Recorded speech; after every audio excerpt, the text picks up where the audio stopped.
Hello hello hello guys, welcome to a new video. और इस video के through हम लोग जो है स्टार्ट करने जाने वाले हैं एक नई सीरीज जो कि है क्विक रिवीजन की सीरीज, जिसके अंदर हम लोग सबसे पहले इकोनॉमिक्स के सब्जेक्ट के साथ शुरू करेंगे। मैंने मेरे हाथों से नोट्स बनाए हुए जिससे अपन क्विकली रिवीजन कर सकते हैं। आराम से पूरा चैप्टर 1 आपका रिवाइज हो जाएगा। कोशिश करेंगे जितना जल्द से जल्द रिवाइज कर सके उतना जल्द से जल्द करेंगे।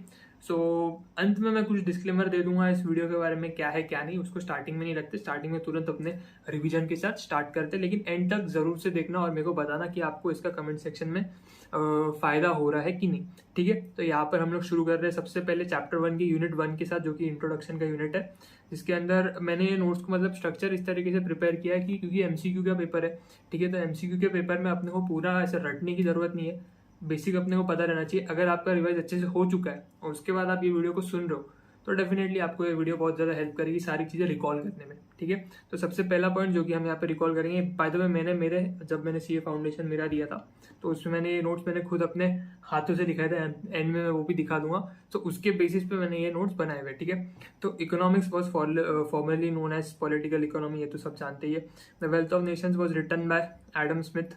टू फंडामेंटल फैक्ट्स जो होते हैं वो, एक पहला होता है human beings have unlimited wants and the means to satisfy these wants are relatively scarce from the subject matter of economics. ये भी सबको पता है, इसमें भी कोई बात नहीं है।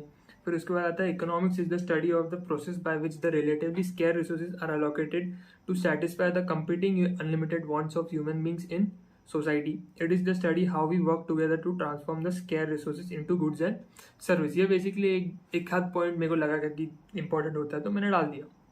अब इसके आगे जितने भी आप पॉइंट्स देखोगे वो पॉइंट्स मैंने इस हिसाब से यहाँ पर डाले हुए। एक तो एक पब्लिकेशन आती है स्कैनर करके, ठीक है, तो उसके अंदर जो एमसीक्यूज होते हैं वो एमटीपी वगैरह मतलब पास्ट ईयर पेपर्स उन सब का कंपाइलेशन होता है। तो उसके अंदर से जो जो मेरे को इंपॉर्टेंट लगा मैंने वो डाले हुए।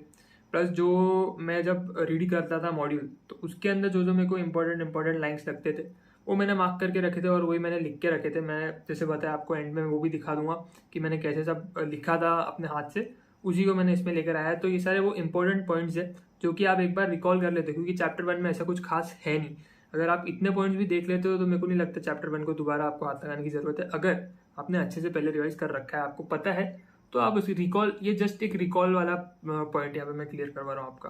तो इसके अंदर जो पहला पॉइंट आता है अपना, economics will enable us to develop an analytical approach. ये भी बात सबको पता है। जो रेड में मैंने यहाँ पे हाईलाइट करके रखा है वो बेसिकली आपका जो है आंसर होने वाला है वो है, और जो ब्लैक में वो क्वेश्चन है। तो most economic problems are complex in nature and dynamic. Growth and dynamism were defined by Paul A Samuelson. इसके अंदर मैंने बहुत सारे इकोनॉमिक्स के नाम वाले भी लिए हुए जो कि कॉमनली अपने को एमसीक्यूज में देखने को मिलते हैं। बहुत ही लाइक मैंने भी 3 अटेम्प्ट दिए हुए फाउंडेशन के, वैसे बताओ तो जितना मेरे को भी याद होता था कौन सा आया है क्या नहीं आया है तो मैं उसको लिख करके रख देता था आते साथ ही, पता नहीं कब क्या काम आ जाए। तो वो है, तो ये रिपीटेटिवली पूछे जाते हैं एग्जाम में, इसके लिए मैंने इसके अंदर लिए हुए। Decision making refers to an process of selecting an appropriate alternative. Joel Dean defined business economics as applied economics. Robbins defined scarcity. ये सारे आपको इकोनॉमिक्स के नाम याद रखने चाहिए। ये लिस्ट इसके लिए मैंने आपको बना के दी हुई है ताकि आपको क्विकली रिवीजन के लिए यहाँ पे हेल्प हो जाए। और बाय द वे अगर आपको ये नोट्स चाहिए रहेंगे तो मेरे टेलीग्राम चैनल पे आपको मिल जाएंगे, लिंक आपको डिस्क्रिप्शन में मिल जाएगा। Normative statement is based on ethical consideration. Normative aspects of economics was given by Marshall. Positive aspect of science was given by Robbins. Economics is neutral between ends. L. Robbins ने ये भी बताया था. All wants of individual are not of equal importance. Microeconomics is also known as price theory. ये वाला important MCQ हो सकता है. Economics which is concerned with welfare propositions is called as normative economics. Business economics is disciplinary not intradisciplinary. ये एक confusing point यहाँ पे बैठ सकता है, ये भी कॉमन एमसीक्यू रहता है, इजीली वो भी आपको यहाँ पे पूछ सकते हैं। तो इधर पूरा यूनिट 1 हमारा खत्म हो जाता है। मेरे को नहीं लगता है इसके अलावा आपको यूनिट 1 और जाके देखने की जरूरत है। तो इतना अगर आप पॉइंट्स देख ले तो यूनिट 1 के लिए तो मेरे ख्याल से वो इनफ बैठता है। उसके बाद आता है आपके पास यूनिट 2, जिसके अंदर हम लोग बात करेंगे 3 टाइप की हमारी जो इकोनॉमी होती है, कैपिटलिस्ट इकोनॉमी, सोशलिस्ट और मिक्स्ड। इसके बारे में मैंने यहाँ पे टेबल बनाया हुआ है जिसके अंदर जो ऑलमोस्ट सारे पॉइंट्स आपके इन तीनों इकोनॉमी के बारे में कवर हो जाते हैं। तो सबसे पहला आप यहाँ पे देख सकते हो, all means of production is owned by private individuals for profit. Capitalist से मैं पहले शुरुआत कर रहा हूँ। तो यहाँ पे सारे के सारे जो प्रोडक्शन के मीन्स होते हैं वो प्राइवेट इंडिविजुअल्स ओन करते हैं। गवर्नमेंट का इंटरवेंशन बहुत ज्यादा लिमिटेड रहता है, कुछ उनका इतना रोल रहता नहीं है। इसमें एग्जाम्पल में यूएसए आ जाता है, यूके आ जाता है, साउथ कोरिया आ जाता है। इस इकोनॉमी के जो अल्टरनेटिव नेम है ये बड़े इंपॉर्टेंट है, एग्जाम में आपको एमसीक्यू को इस नाम के साथ पूछेंगे तो आप कंफ्यूज हो जाओगे। तो इसके अल्टरनेटिव नेम क्या हो सकते हैं? फ्री मार्केट हो सकता है, लेज फेयर इकोनॉमी हो सकता है, प्रोनाउंसिएशन इधर उधर हो सकती है मेरी। Oxygen in a tent described by Schumpeter, ये याद रखना। स्कम्पटर जो भी इसका नाम है, ये भाई साहब ने जो है ये नाम दिया था, ऑक्सीजन इन अ टेंट ऐसे करके डिस्क्राइब किया था इन्होंने। तो ये एमसीक्यू के लिए पूछते हैं, ये स्कैनर में भी आपको मिल जाएगा और मेरे ख्याल से कोई एमटीवी वगैरह में भी मिल जाएगा आपको। तो इन भाई साहब ने ऑक्सीजन इन अ टेंट इस नाम से डिस्क्राइब किया हुआ है, तो ये वाला पॉइंट इंपॉर्टेंट रहेगा, स्कम्पटर जो भी इसका नाम है।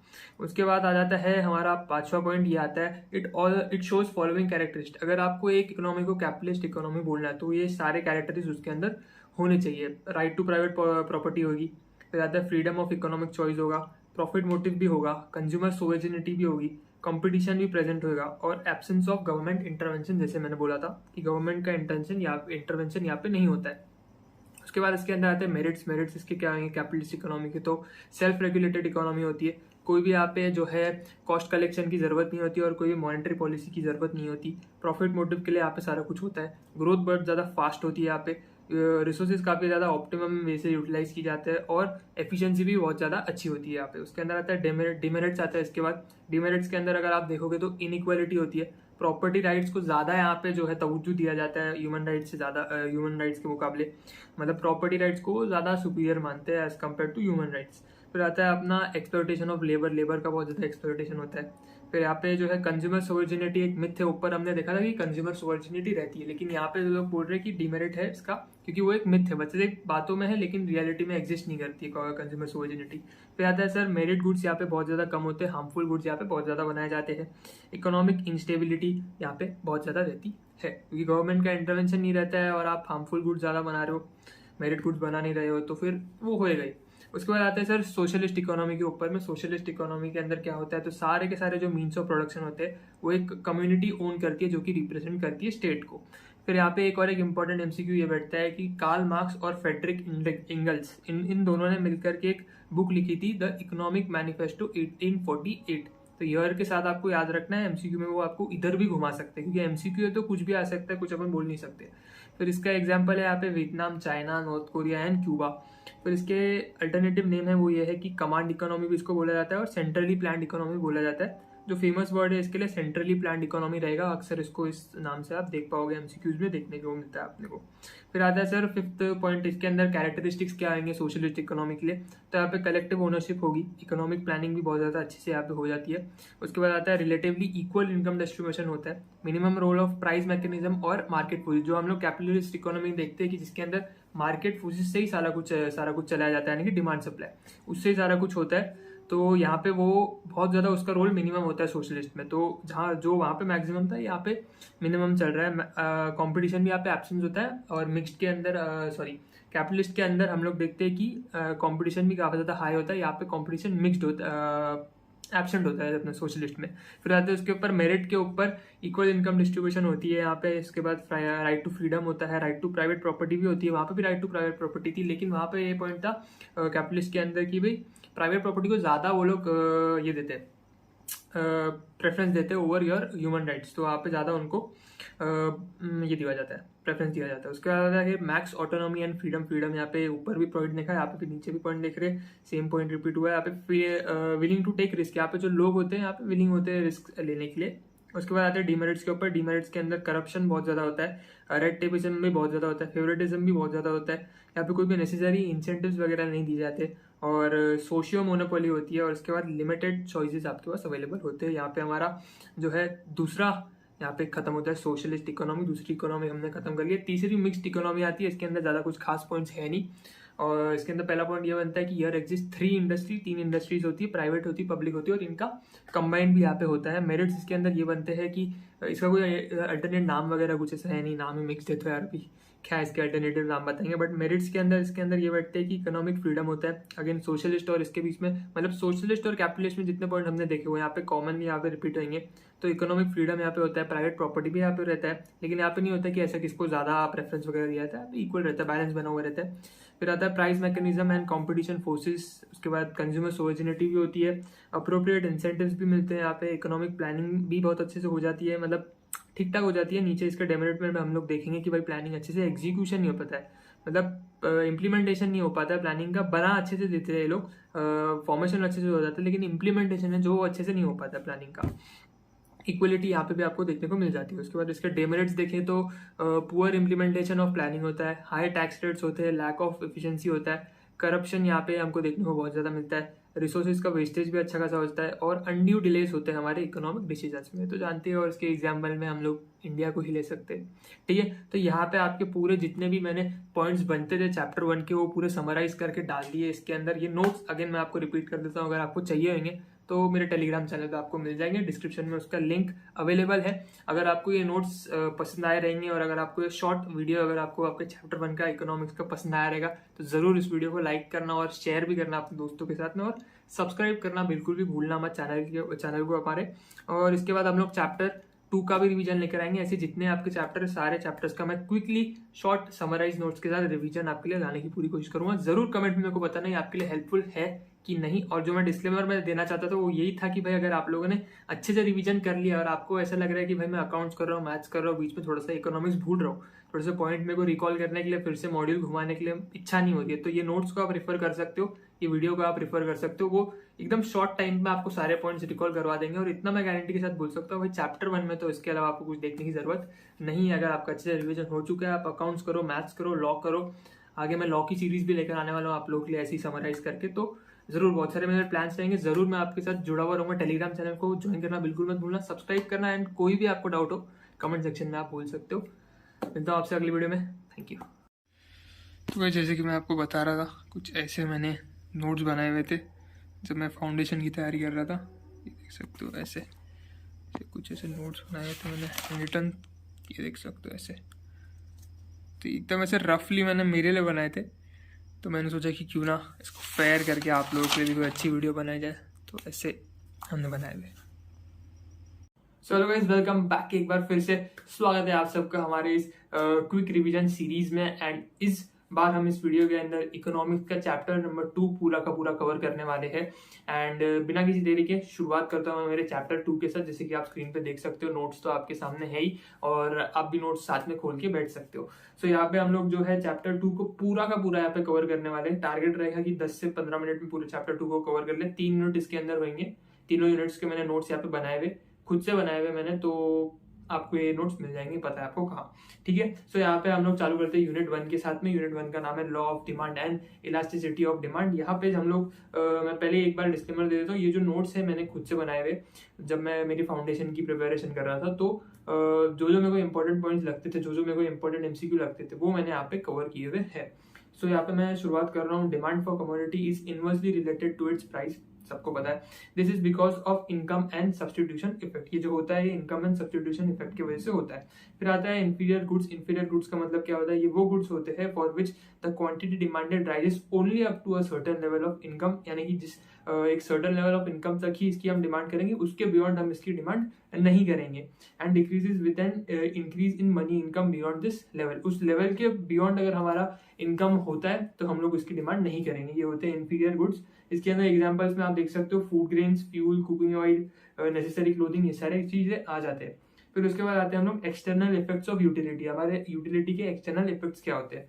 तो सबसे पहले 4 टाइप के इफेक्ट्स होते हैं, जिसमें हम लोग सबसे पहले डेमोन्स्ट्रेशन इफेक्ट के बारे में देखेंगे, जो कि जेम्स ड्यूसेनबेरी ने फाउंड किया था। यहाँ पे हिंदी में मैंने एक्सप्लेन करते हुए लिखा हुआ है कि अगर वो ले सकता है तो मैं भी ले सकता हूँ, क्या? कमोडिटी।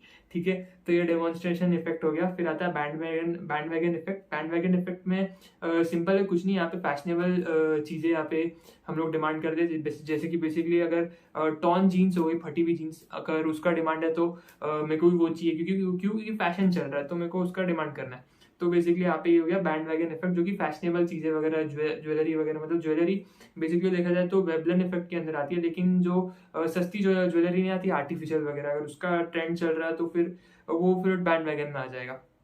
फिर आता है स्नॉब इफेक्ट। स्नॉब इफेक्ट के अंदर क्या होता है कि सबके पास है इसलिए मुझे भी चाहिए, कि भाई सबके पास है, कॉमन कमोडिटी है तो भाई मेरे पास भी होनी चाहिए। जैसे फोन सबके पास है तो मेरे पास भी होना चाहिए, तो स्नॉप इफेक्ट वो आ गया, एक पर्टिकुलर कमोडिटी की यहाँ पे बात हो रही है अगेन। फिर आता है वेबलन इफेक्ट। वेबलन इफेक्ट को जिसने ढूंढा था वो थे थॉर वेबलन, तो इन्होंने इस इफेक्ट के बारे में जो है हमें जानकारी दी थी। हाई प्राइस गुड्स जिसके अंदर आते हैं, expensive items like car, jewels वगैरह। अगर ज्वेलरी वही मतलब मैंने आर्टिफिशियल है तो वो चले जाएगी बैंडवैगन में, क्योंकि वो ट्रेंड के हिसाब से चलती है। और अगर वो डायमंड है, रियल डायमंड है, तो फिर वो वेबलन के अंदर आ जाता है।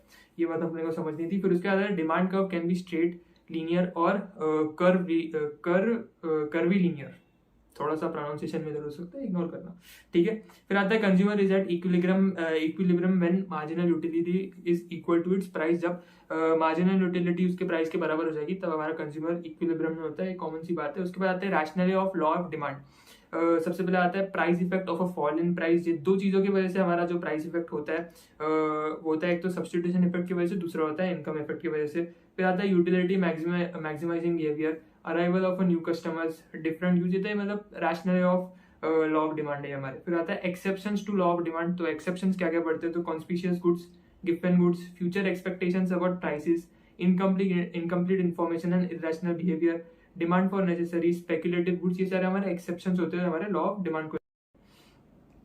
उसके बाद आता है यहाँ पे price falls, quantity rises is equal to expansion of demand, and price rises, quantity falls is equal to contraction of demand. Price अगर गिरता है और हमारी क्वांटिटी बढ़ती है तो ये होता है हमारा एक्सपेंशन ऑफ डिमांड, और अगर प्राइस बढ़ता है और क्वांटिटी गिरती है तो यहाँ पे हमारा होता है कॉन्ट्रैक्शन ऑफ डिमांड।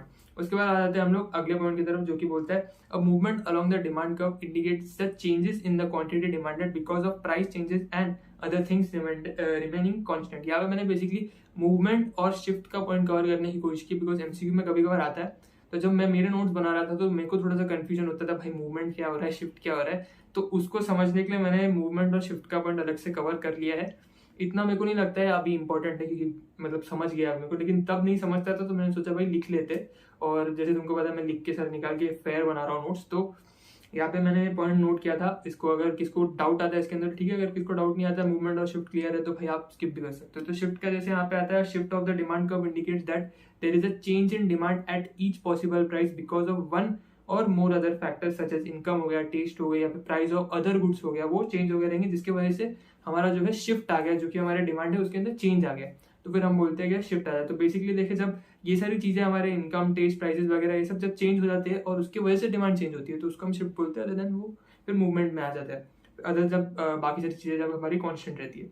तो ये दो पॉइंट है, इसको आप कंसिडर कर सकते हो। अगर आप कंफ्यूज होता है तो आराम से आप स्टोरी भी जा सकते हो, मेरा यहाँ पे क्विक रिवीजन कराने का जो है मोटो है। उसके बाद आ जाते हैं the concept of price elasticity of demand is important for a firm because of दो रीजंस क्या है यहाँ पे, because it allows to predict the impact of price changes on it sales पे क्या इम्पैक्ट रहेगा उसके बारे में बताता है। Price elasticity guides the firms profit maximising pricing decision. तो ये दो पॉइंट की वजह से जो है हमारे फर्म को जो है इंपॉर्टेंस होती है प्राइस इलास्टिसिटी की। उसके बाद आ जाता है प्राइस इलास्टिसिटी का फॉर्मूला। अगेन मैं यहाँ पे एक बात बता देता हूँ, जितने भी आपके इलस्ट्रेशन है वो आपको आईसीआई मॉड्यूल से पूरे के पूरे कवर करने हैं। साथ में जो जो फॉर्मूलाज आपको लगते हैं मेरे से यहाँ पे स्किप होगा, क्योंकि मैंने यहाँ पे जो मेरे को इंपॉर्टेंट लगता था मैंने वही पार्ट डाला है यहाँ पे, और जो इतना मेरे को इंपॉर्टेंट नहीं लगता था वो मैंने डाला नहीं है। लेकिन मैं कुछ भी रिकमेंड नहीं करूंगा कि आपको स्किप करके जाना चाहिए एक बार, और जितने भी इलस्ट्रेशन है वो तो आपको देखने ही देखने चाहिए। तो यहाँ पे मैंने प्राइस इलास्टिसिटी का फॉर्मूला यहाँ पे कवर किया, ये भी आपको देख लेना चाहिए, उसको मैंने हाईलाइट भी किया हुआ है। उसके बाद आ जाते हैं हमारे डिग्री ऑफ डिमांड की, अलग अलग डिग्रीज होती है यहाँ पर डिमांड की, जिसके अंदर आप देख सकते हो, मतलब बेसिकली मेरे को नहीं लगता है इसमें मेरे को कुछ रिवाइज कराया है, चार्ट आपके सामने, तो आप उसको देख के समझ सकते हो। और यहाँ पे नोट्स आपको टेलीग्राम पे मिल जाते हैं और आप पॉज करके भी इसको यहाँ पे देख सकते हो। फिर उसके बाद आ जाते हैं हम लोग अगले पार्ट की तरफ, जो कि आता है demand for inferior goods. Demand for inferior goods के अंदर आप देखते हो demand for inferior goods inelastic होती है। इंफीरियर गुड्स के इसमें एग्जांपल में हम ले तो वीट हो गया, राइस हो गया, ये सब इंफीरियर गुड्स आ जाते हैं। इंफीरियर गुड्स की डेफिनेशन हमने ऊपर ही देख ली थी। These are habitual goods, non durable and necessities होती है हमारी। उसके बाद आते हैं डिमांड फॉर लग्जरी गुड्स, जो है इलास्टिक होती है, जैसे कि टीवी हो गया, लैपटॉप हो गया, जिसमें मैं नोट्स अभी पढ़ रहा हूँ और ये वीडियो रिकॉर्ड कर रहा हूँ। These are durable goods. फिर इसके अंदर अब बात आ जाते हैं हम लोग in case of necessary consumer surplus is infinite. जब नेसेसरीज की हम बात करते हैं तो यहाँ पे हमारा कंज्यूमर सरप्लस होता है वो इन्फिनिट होता है। ये वाला पॉइंट एमसीक्यू के हिसाब से बहुत ज्यादा इंपॉर्टेंट, तो इसको ध्यान में रखना। Demand for common salt and sugar is inelastic. ये बकायदा एमसीक्यू आता है कि भाई कॉमन सॉल्ट और शुगर के लिए जो है डिमांड बता दो क्या होती है, तो इनइलास्टिक होती है, ये अपने को पता होना चाहिए। उसके बाद आता है टोटल रेवेन्यू का formula. Total revenue is nothing but price into your quantity, जितनी हमने बेची, क्वांटिटी सोल्ड। इसके बाद हम लोगों ने, मैंने यहाँ पे एक टेबल बनाया हुआ है कि जब प्राइस का मतलब इम्पैक्ट क्या रहता है हमारे रेवेन्यू के ऊपर में। तो जैसे हमारा प्राइस बढ़ता है, ठीक है, और अगर हमारी डिमांड इलास्टिक है तो टोटल रेवेन्यू घटेगा, और अगर यूनिटरी इलास्टिक है तो टोटल रेवेन्यू सेम रहेगा, और अगर इनइलास्टिक है तो हमारा टोटल रेवेन्यू भी जो है बढ़ जाएगा। अगर हमारा प्राइस कम होता है यानी कि डिक्रीज होता है तो हमारा, अगर इलास्टिक डिमांड है तो टोटल रेवेन्यू बढ़ जाएगा, यूनिटरी इलास्टिक है तो टोटल रेवेन्यू सेम रहेगा, और अगर इन इलास्टिक है तो टोटल रेवेन्यू डिक्रीज हो जाएगा। ये वाली बात आप लोग आराम से भी समझ सकते हो।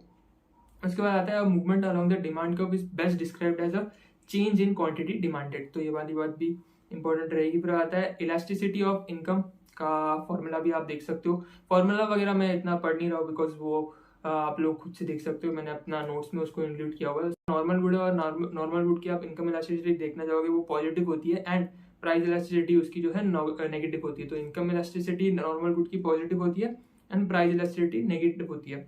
उसके बाद आता है when the income elasticity of demand is negative, जब आपकी इनकम इलास्टिसिटी आपकी डिमांड की नेगेटिव होती है, the good is inferior good, तो वो गुड होएगा इंफीरियर।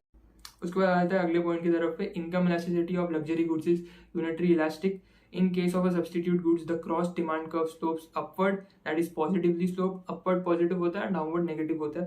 तो यहाँ पे upward बताया तो positively sloped होगा। Then that shows more quantity is demanded whenever there is a rise in the price of a substitute commodity। अगर substitute commodity के प्राइस में इंक्रीज होगा तो हमारा वो पर्टिकुलर कमोडिटी का जो है डिमांड बढ़ जाएगा। लाइक जैसे कि सब्स्टिट्यूट में हम लोग बात करें टी कॉफी, अगर कॉफी का जो है प्राइस बढ़ा देता हूँ मैं यहाँ पे, तो टी की डिमांड ऑटोमेटिकली बढ़ जाती है, ठीक है, क्योंकि कॉफी महंगी हुई तो कॉफी वाले जो यूजर्स होंगे जो कि अभी अफोर्ड नहीं कर पा रहे कॉफी को, वो टी पे स्विच कर देंगे। तो ऐसा यहाँ पे बात लिखी हुई है इस पॉइंट के अंदर, a change in the price of a good will have an opposite reaction on the demand for the complementary good. जैसे कि अभी मैं बात करूँ कि अभी मैंने टी है, टी का मैंने प्राइस बढ़ा दिया, ठीक है, तो जो शुगर है, शुगर पे भी जो है उसका इम्पैक्ट आएगा, क्योंकि टी ऑटोमेटिकली लोग थोड़ा कम कंज्यूम करेंगे, तो टी कम कंज्यूम करेंगे तो कहीं ना कहीं शुगर का भी जो है कंजम्पशन कम होगा, तो लोग इतना जो है उस पर डिमांड दिखाएंगे नहीं शुगर की भी, कॉम्प्लीमेंट्री गुड है क्योंकि वो।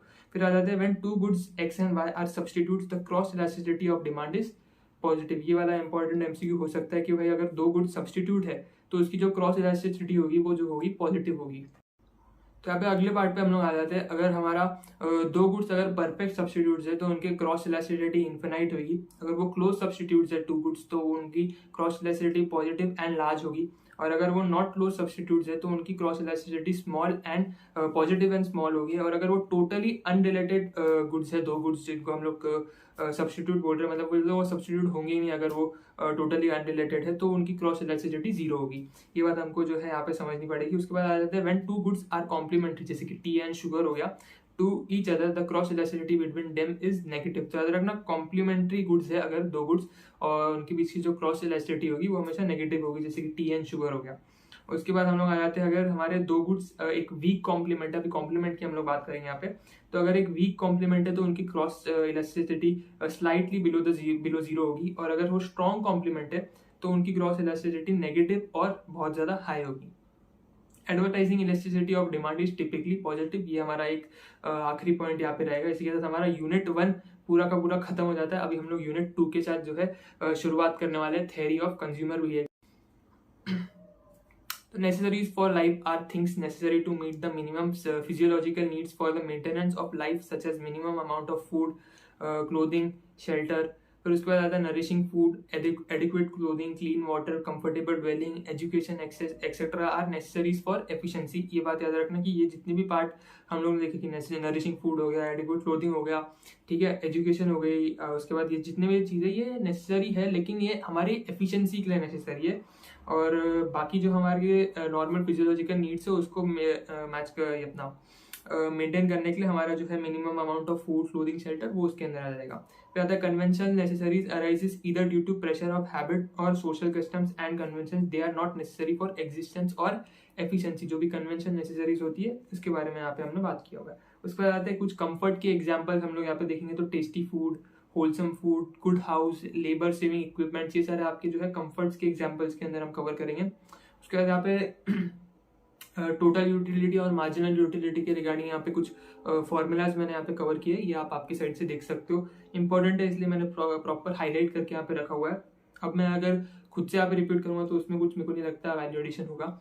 तो यहाँ पे अपन मार्जिनल यूटिलिटी एनालिसिस के साथ शुरुआत करते हैं। Marginal utility analysis is nothing but a cardinal concept, that is utility is measurable and quantifiable. Common MCQs है तो इस पे आपको ध्यान देना है। कुछ वेल डिफाइंड रिलेशंस को यहाँ पे मैंने कवर किया total utility and marginal utility के बीच में।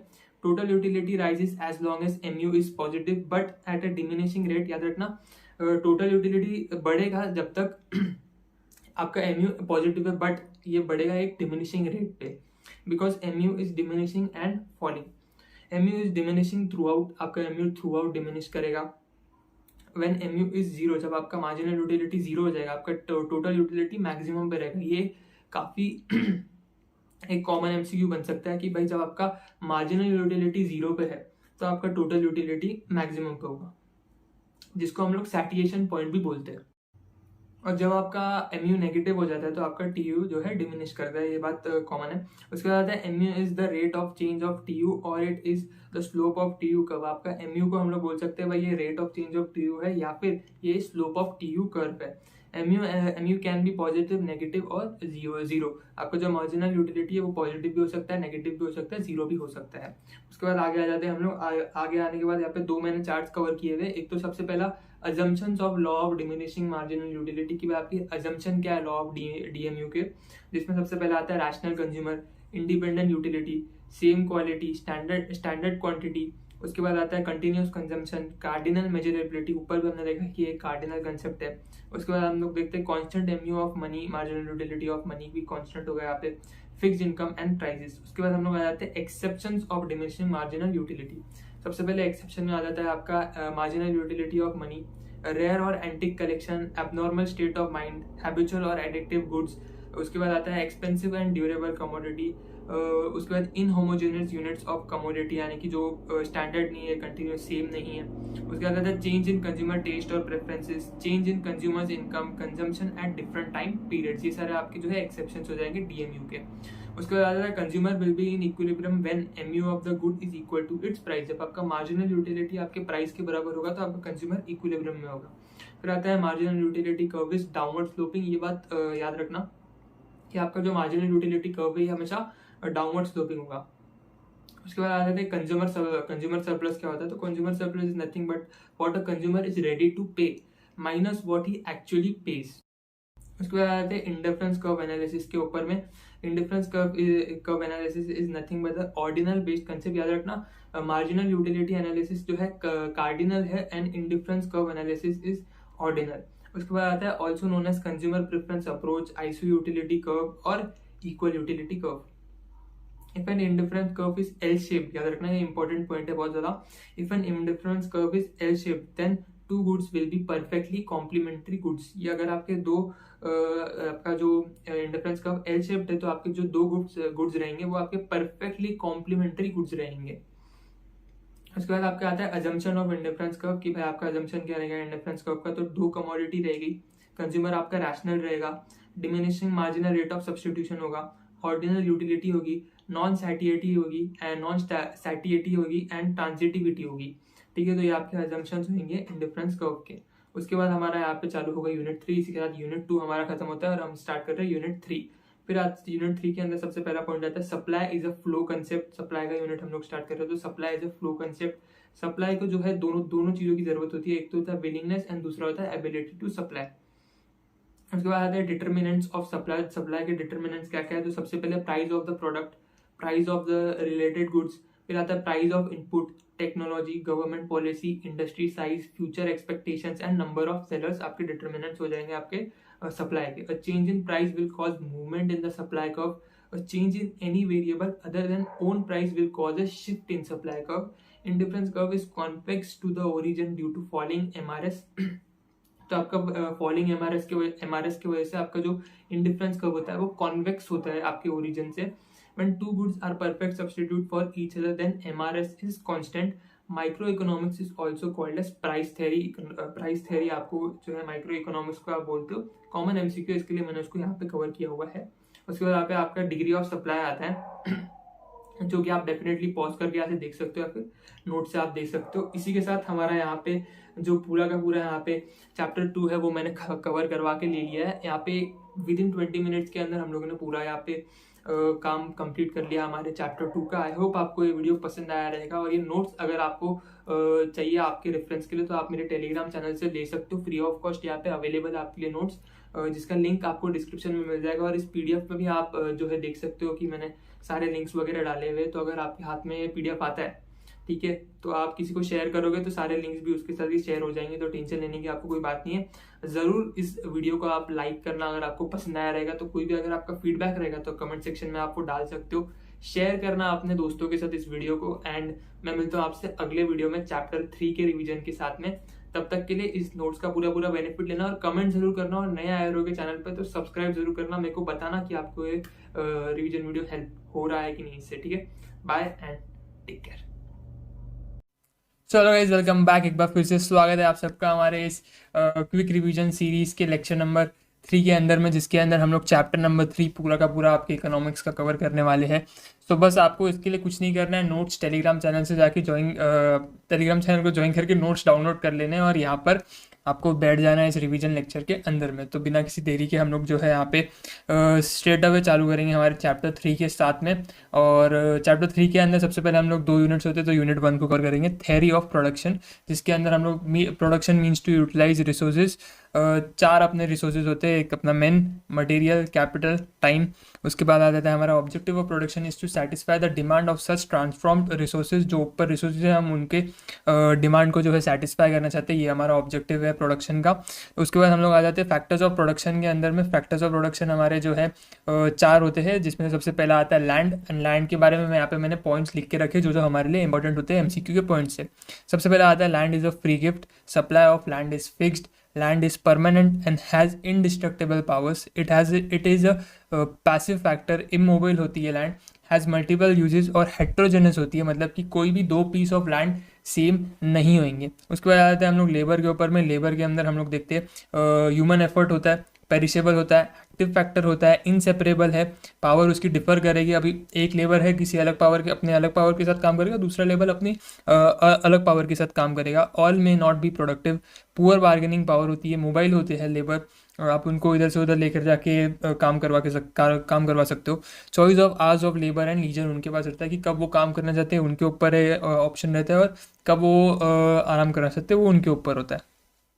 उसके बाद आते हैं हमारे तीसरे फैक्टर के ऊपर, जो कि आता है कैपिटल। कैपिटल के अंदर टाइप्स ऑफ कैपिटल होते हैं। टाइप्स ऑफ कैपिटल के अंदर अलग अलग हम लोग कैपिटल के टाइप्स देखेंगे, जिसमें से सबसे पहला आता है फिक्स्ड कैपिटल, फिर आता है सर्कुलेटिंग, फिर आता है रियल। रियल के अंदर जो है बिल्डिंग हो गया, फिर आपका प्लांट, वो टी यहाँ पे मिस हो गया, मैं करेक्ट करके डाल दूंगा पीडीएफ के अंदर में, तो वो प्लांट है। उसके बाद आता है ह्यूमन कैपिटल। ह्यूमन कैपिटल के अंदर आता है आपका स्किल, आपकी एबिलिटी, फिर आता है टेंजिबल कैपिटल, फिर आता है इंडिविजुअल कैपिटल, जिसके अंदर आपकी ओनरशिप आ जाती है, फिर उसके बाद आता है आपका सोशल कैपिटल, जिसके अंदर आपके रोड्स, ब्रिजेस, ये सारी चीज़ें आ जाते हैं। उसके बाद आते हैं स्टेजेस ऑफ कैपिटल फॉर्मेशन की। कैपिटल फॉर्मेशन के क्या क्या स्टेजेस होते हैं, तो 3 स्टेज होते हैं। सबसे पहला सेविंग्स होता है, फिर आता है मोबिलाइजेशन ऑफ सेविंग्स, एंड तीसरा आता है इन्वेस्टमेंट। फिर आते हैं हम लोग चौथे फैक्टर के ऊपर, जो कि आता है एंटरप्रेन्योर। एंटरप्रेन्योर के अंदर हम लोग सबसे पहले उसके फंक्शंस देखेंगे कि एंटरप्रेन्योर के फंक्शंस क्या होते हैं। सबसे पहला initiating business enterprises and resource coordination, वो आपके इनिशिएट करेगा बिजनेस एंटरप्राइज को, और जो भी रिसोर्सेज वगैरह रहेगा उसको मैनेज करेगा रिसोर्सेज को। उसके बाद आता है दूसरा रिस्क बियरिंग और अनसर्टेनिटी बियरिंग, जो भी रिस्क वगैरह रहेगा वो एंटरप्रेन्योर को बेयर करना पड़ेगा। फिर उसके बाद उसको इनोवेशन करना पड़ेगा, और ये इनोवेशन की जो डेफिनेशन है, मतलब इनोवेशन के जो बारे में चीज़ें बताई गई है, वो स्कम्पचर, नाम में प्रोनाउंस करने में गलती हो सकती है, स्क्रीन पर देख सकते हो, है हमारे नोट्स में, स्कम्पचर, जो भी इसका प्रोनाउंसिएशन है। उसके बाद आते हैं ऑब्जेक्टिव एंड कंस्ट्रेंट्स के ऊपर में। सबसे पहला हम लोग देखते हैं हमारे ऑब्जेक्टिव्स क्या होते हैं। तो ऑब्जेक्टिव्स के अंदर सबसे पहला ऑर्गेनिक ऑब्जेक्टिव होता है, जिसके अंदर हम लोग को सर्वाइव करना होता है, और ग्रोथ हमारा ऑब्जेक्टिव होता है। उसके बाद आते हैं इकोनॉमिक ऑब्जेक्टिव के ऊपर में। इकोनॉमिक ऑब्जेक्टिव के अंदर हम लोग क्या होता है कि हमारा जो है हमको प्रॉफिट जो है कमाना होता है, हमको प्रॉफिट जो है मैक्सिमम से मैक्सिमम निकालना होता है। तो प्रॉफिट मैक्सिमाइजिंग बिहेवियर, जिसके अंदर हम लोग नॉर्मल प्रॉफिट और सुपर नॉर्मल प्रॉफिट के बारे में भी देखेंगे। और नॉर्मल प्रॉफिट को जो है, जिसको हम लोग जीरो इकोनॉमिक प्रॉफिट भी बोलते हैं, is a component of a cost and therefore what a business owners considers as the minimum necessary to continue in the business. ये मिनिमम कॉस्ट होती है जो कि ओनर्स यहाँ पे उस बिजनेस में कंटिन्यू करने के लिए जो है एक्सेप्ट करते हैं और लाइक वो उनका मिनिमम नेसेसरी कॉस्ट है बिजनेस में रहने के लिए, कंटिन्यू करने के लिए। उसके बाद आता है super normal profit, also called as economic profit or abnormal profit, is over and above the normal profit. Normal profit के बाद जो भी प्रॉफिट आप कमाओगे वो आपका सुपर नॉर्मल प्रॉफिट होगा। It is earn when total revenue is greater than the total cost. जब भी आपका टोटल रेवेन्यू ज़्यादा होगा आपकी टोटल कॉस्ट से, तो हम बोलेंगे आप सुपर नॉर्मल प्रॉफिट कमा रहे हो। Total cost in this case include a reward to all the factors including normal profit. उसके बाद आते हैं हम लोग अगले ऑब्जेक्टिव की तरफ पे, जो कि आता है सोशल ऑब्जेक्टिव। सोशल ऑब्जेक्टिव्स के अंदर क्या होता है, some of the important social objectives of business are, कुछ इंपॉर्टेंट ऑब्जेक्टिव्स यहाँ पे देखेंगे। 4 ऑब्जेक्टिव्स है सोशल ऑब्जेक्टिव्स के अंदर में। To maintain a continuous and sufficient supply of unadulterated goods and articles of standard quality. हमको एक अच्छे क्वालिटी के जो है गुड्स वगैरह मेंटेन करने हैं, स्टैंडर्ड क्वालिटी रखनी है, हर एक क्वालिटी एक बराबर होनी चाहिए, अलग अलग क्वालिटी नहीं होनी चाहिए और अच्छी क्वालिटी का होना चाहिए। To avoid profiteering and anti social practice, profiteering यानी कि एंड एंटी सोशल प्रैक्टिसेस यानी कि मतलब जितना पूरा पूरा का पूरा प्रॉफिट जो है फॉर्म, जो फॉर्म को मिलना चाहिए वो पूरा फॉर्म के पास आ जाना चाहिए। उसके बाद आते हैं to create opportunities for gainful employment for the people in the society. Like opportunities create करनी है, लोगों को एम्प्लॉयमेंट मिले, काम मिल सके एंड आगे वो बढ़ सके। To ensure that the enterprises output does not cause any type of pollution, air water और नॉइस, कोई भी पोल्यूशन वगैरह जो है क्रिएट नहीं करना चाहिए। ये एक सोशल ऑब्जेक्टिव के अंदर का ऑब्जेक्टिव हो जाता है। उसके बाद मैं अगले ऑब्जेक्टिव की तरफ बढ़ता हूँ, जो कि आता है ह्यूमन ऑब्जेक्टिव्स। ह्यूमन ऑब्जेक्टिव्स के अंदर आप देखोगे तो some of the important human objectives are to provide fair deal to employees at different levels, to develop new skills and abilities and provide a work climate in which they feel like they are growing as and business जैसे जैसे mature हो रहा है वो लोग, उनको feel आना चाहिए कि भाई वो उनका भी ग्रोथ हो रहा है, सिर्फ बिजनेस का ग्रोथ नहीं हो रहा है। To provide the employees an opportunity to participate in decision making in matters affecting them, to make the job contents interesting and challenging. Job को वो लोग इंटरेस्टिंग बनाना चाहते हैं, चैलेंजिंग बनाना चाहते हैं कि लोगों को मजा आए वो जॉब करने में। If the enterprise is conscious of its duties towards its employees, it will be able to secure the loyalty and support. अगर वो लोग एम्प्लॉयज़ के लिए अच्छे से जो है वर्क एनवायरनमेंट प्रोवाइड करेंगे, उनको अपॉर्चुनिटीज़ प्रोवाइड करेंगे, तो एम्प्लॉय भी उनके प्रति लॉयल रहेगा। फिर आते हैं हम लोग नेशनल ऑब्जेक्टिव्स की तरफ पे। नेशनल ऑब्जेक्टिव्स के अंदर हम लोग देखेंगे तो some of the national objectives are to remove inequality of opportunities. हम लोग इक्वल अपॉर्चुनिटी सबको प्रोवाइड करना चाहते हैं और इनइक्वालिटीज़ को रिमूव करना चाहते हैं। And provide fair opportunity to all to work and to progress. सबको हम लोग प्रोग्रेस करवाना चाहते हैं, उनको लाइफ में आगे बढ़ाना चाहते हैं। To produce according to national priorities, to मतलब जो हमारे नेशन की प्रायोरिटीज़ है उसके हिसाब से हम लोग प्रोड्यूस करना चाहते हैं। To help the country become self reliant and avoid dependence on other nation. हम लोग आत्मनिर्भर भारत वो इधर आ जाता है। To train young man as apprentices and thus contribute in skill formation for economic growth and development। हम लोग यंग मैन को यानी कि यंग मतलब जवान लॉन्डो को तैयार करना चाहते हैं देश के लिए। उसके बाद आते हैं इंटरप्राइजेस के प्रॉब्लम्स क्या क्या होंगे। तो यहाँ पे अलग अलग टाइप के मैंने प्रॉब्लम्स जो हमारे मॉड्यूल के अंदर कवर्ड थे उसको मैंने ला के रख दिया है कि प्रॉब्लम जो ऑब्जेक्टिव्स है हमारे उनके रिलेटिंग प्रॉब्लम होता है, लोकेशन एंड साइज के रिलेटिंग प्रॉब्लम होता है, फाइनेंस के रिलेटिंग प्रॉब्लम होता है। उसके बाद आता है selecting and organizing physical facilities, organization structure, marketing, इन सब चीज़ों के रिगार्डिंग अपने को क्या रहता है प्रॉब्लम्स होते हैं एंटरप्राइज को। प्रोडक्ट के बारे में प्रॉब्लम होता है, promotion, price, place, legal formalities, industrial relations, इन सब चीज़ों से रिलेट करते हुए प्रॉब्लम्स जो है एंटरप्राइज को फेस करने पड़ते हैं। फिर आ जाते हैं हम लोग हमारे मेन पार्ट पे, जो कि आता है प्रोडक्शन फंक्शन। प्रोडक्शन फंक्शन के अंदर हम लोग जो है क्या चीज़ पढ़ेंगे देख लेते हैं। The production function is a statement of the relationship between a forms care resources that is it's inputs and the output that results from the use of this resources. More specifically it states that the technological relationship between inputs and output. Basically input and output के बीच में हम लोग जो है relationship जो बनता है उसको हम लोग स्टडी करेंगे यहाँ पे। उसके बाद एक फॉर्मूला आप यहाँ पे देख सकते हो। उसके बाद आ जाते हैं हम लोग नीचे। First we assume that the relationship between inputs and outputs exist for a specific period of time. हम लोग पहले यहाँ पे अज्यूम करते हैं कि इनपुट एंड आउटपुट के बीच में जो रिलेशन है वो एक स्पेसिफिक पीरियड ऑफ टाइम के लिए ही रहेगा। And in other words Q is not a measure of accumulated output over time. जो ऊपर हम लोग ने ये फॉर्मूला लिख के रखी है उसको यहाँ पे हम लोग समझ रहे हैं। Second, it is assume that there is a given state of the art in the production technology. In any innovation would cause change in the relationship between the given inputs and their outputs. For example, use of robotics in manufacturing or a more efficient software package for financial analysis would change the input output relationship. Basically ये लोग यहाँ पे बोल रहे हैं कि हम लोग यहाँ पे जैसे टेक्नोलॉजी के अंदर चेंज आएगा वैसे ही हमारी जो प्रोडक्शन है उसकी इसमें भी चेंज आएगा। उसके बाद आ जाते हैं third assumption is that whatever input combinations are included in a particular function the output resulting from their utilisation is at its maximum level. जो भी हम लोग जो है इनपुट्स को यूज़ करेंगे, हमारे कॉम्बिनेशन को यूज़ करेंगे हमारे प्रोडक्शन के लिए, उसका जो भी प्रोडक्शन करके हमारा जो भी आउटपुट निकलेगा वो मैक्सिमम पे होगा। तो ये यहाँ पे हम लोग ने बात देख ली। थोड़ा सा अगर क्विक लग रहा रहेगा तो समझ लेना, क्योंकि सीरीज़ का नाम है क्विक रिवीजन सीरीज़ है, तो हमको यहाँ पे सारी चीज़ों को जल्द से जल्द कवर करना है। नोट्स टेलीग्राम चैनल पे आप लोग आराम से भी इसको कर सकते हो। फिर आता है short run versus long run function के बीच में हम लोग देखेंगे। तो सबसे पहले आ जाते हैं period will be consider a short period if short run period if the amount of at least one of the inputs used remains unchanged during the period. अगर एक भी इनपुट का अमाउंट हम लोग एक गिवन पीरियड के अंदर जब यूज़ कर रहे हैं अनचेंज रहता है तो वो आपका शॉर्ट रन के अंदर आ जाएगा। अगर एक भी इनपुट का कॉम्बिनेशन अगर आपका एक भी इनपुट जो है अनचेंज रहता है तो वो हम लोग जो है उसको शॉर्ट रन बोल देंगे। Here the input output relations are studied with one variable input, labour यहाँ पे वेरिएबल रहेगा with all the other inputs held constant, जैसे कि कैपिटल आपका जो है यहाँ पे कांस्टेंट रहेगा। The laws of production under these conditions are known under various names as the law of variable proportions भी हम लोग इसको बोल सकते हैं। As the behaviour of output is studied by the changing the proportions in which inputs are combined. The law of returns to a variable input, ये भी हम लोग इसको बोलते हैं अलग नाम से। और लॉ ऑफ डिमिनिशिंग रिटर्न्स, इसका ये भी एक अल्टरनेटिव नेम होता है। उसके बाद आते हैं हम लोग लॉन्ग रन के ऊपर में। In the long run all factors of production are variable, सारे फैक्टर्स ऑफ प्रोडक्शन यहाँ पे वेरिएबल होते हैं। Firm can install new machines and capital equipment, new machines और कैपिटल इक्विपमेंट भी यहाँ पे लॉन्ग रन में हम लोग जो है इस यहाँ पे इंस्टॉल कर सकते हैं। Which is subject matter of law of return to scale, जो कि सब्जेक्ट मैटर रहता है law of return to scale, जो कि हम लोग आगे देखने वाले।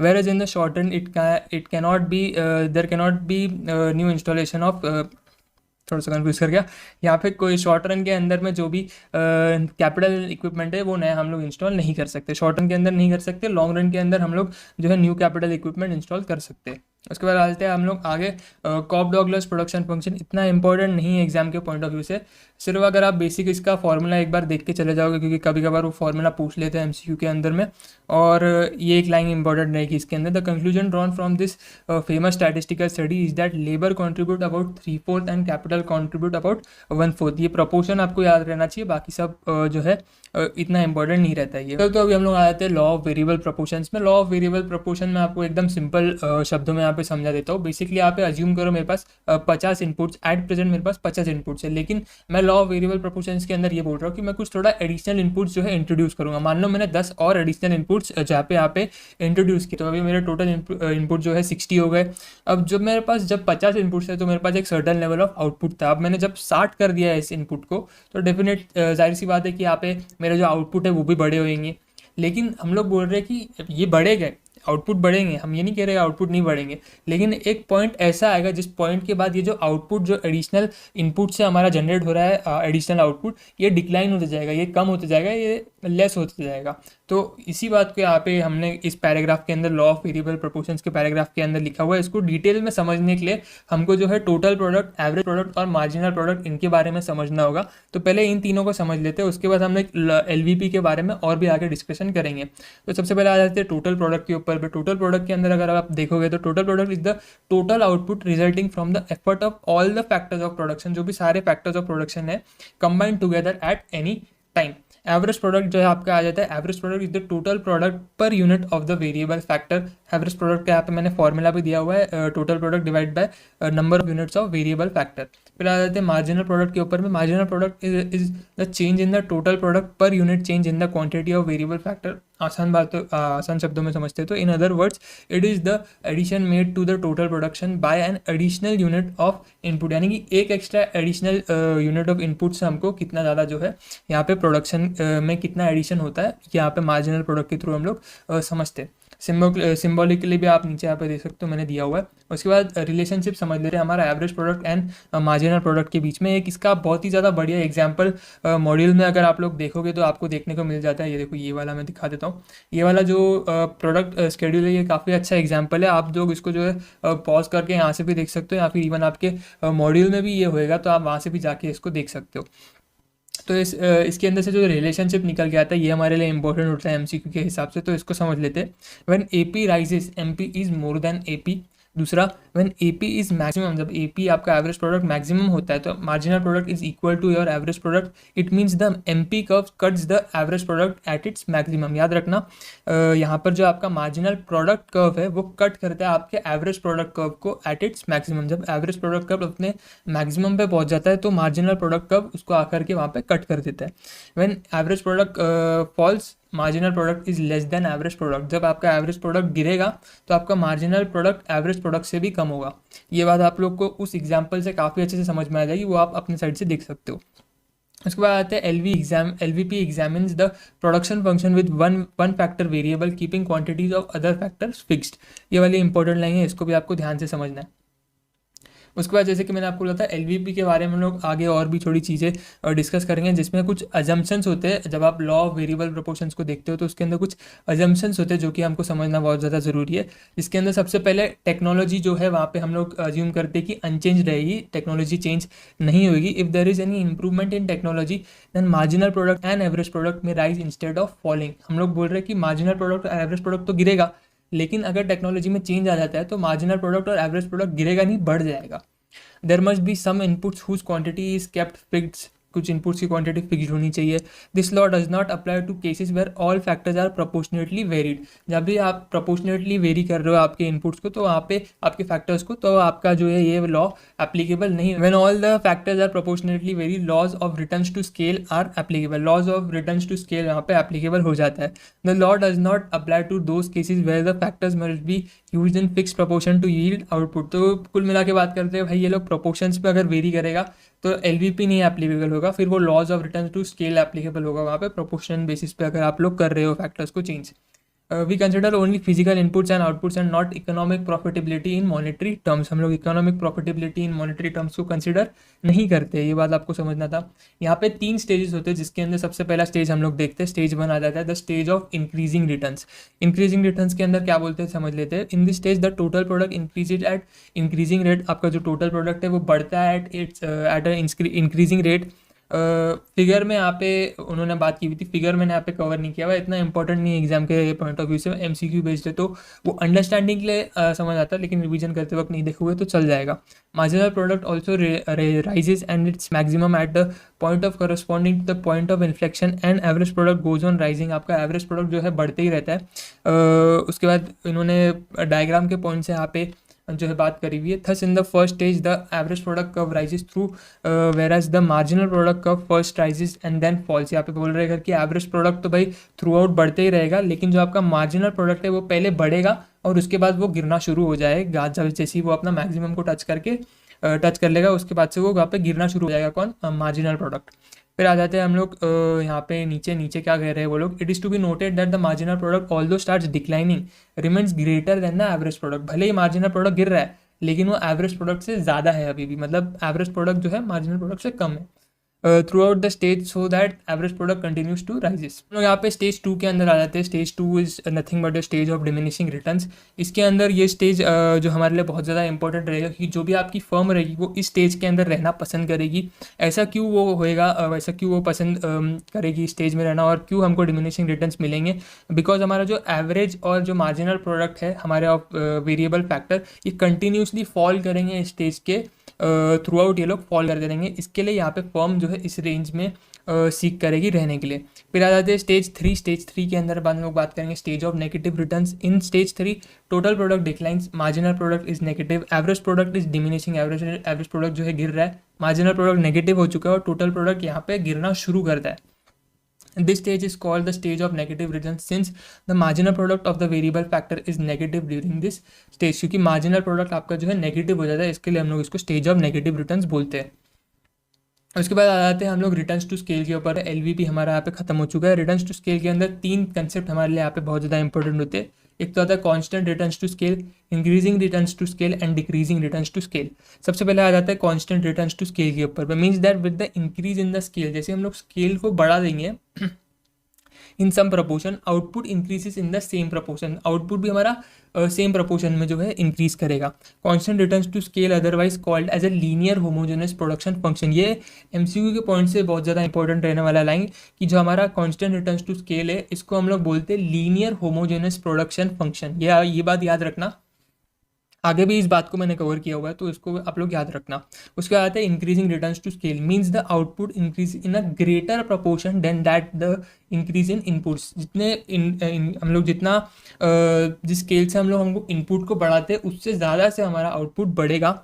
और उसके अंदर डिक्रीजिंग के अंदर अपोजिट होता है कि जिस स्केल से हम लोग उसको कम करेंगे उसके ज़्यादा से वो कम होगा।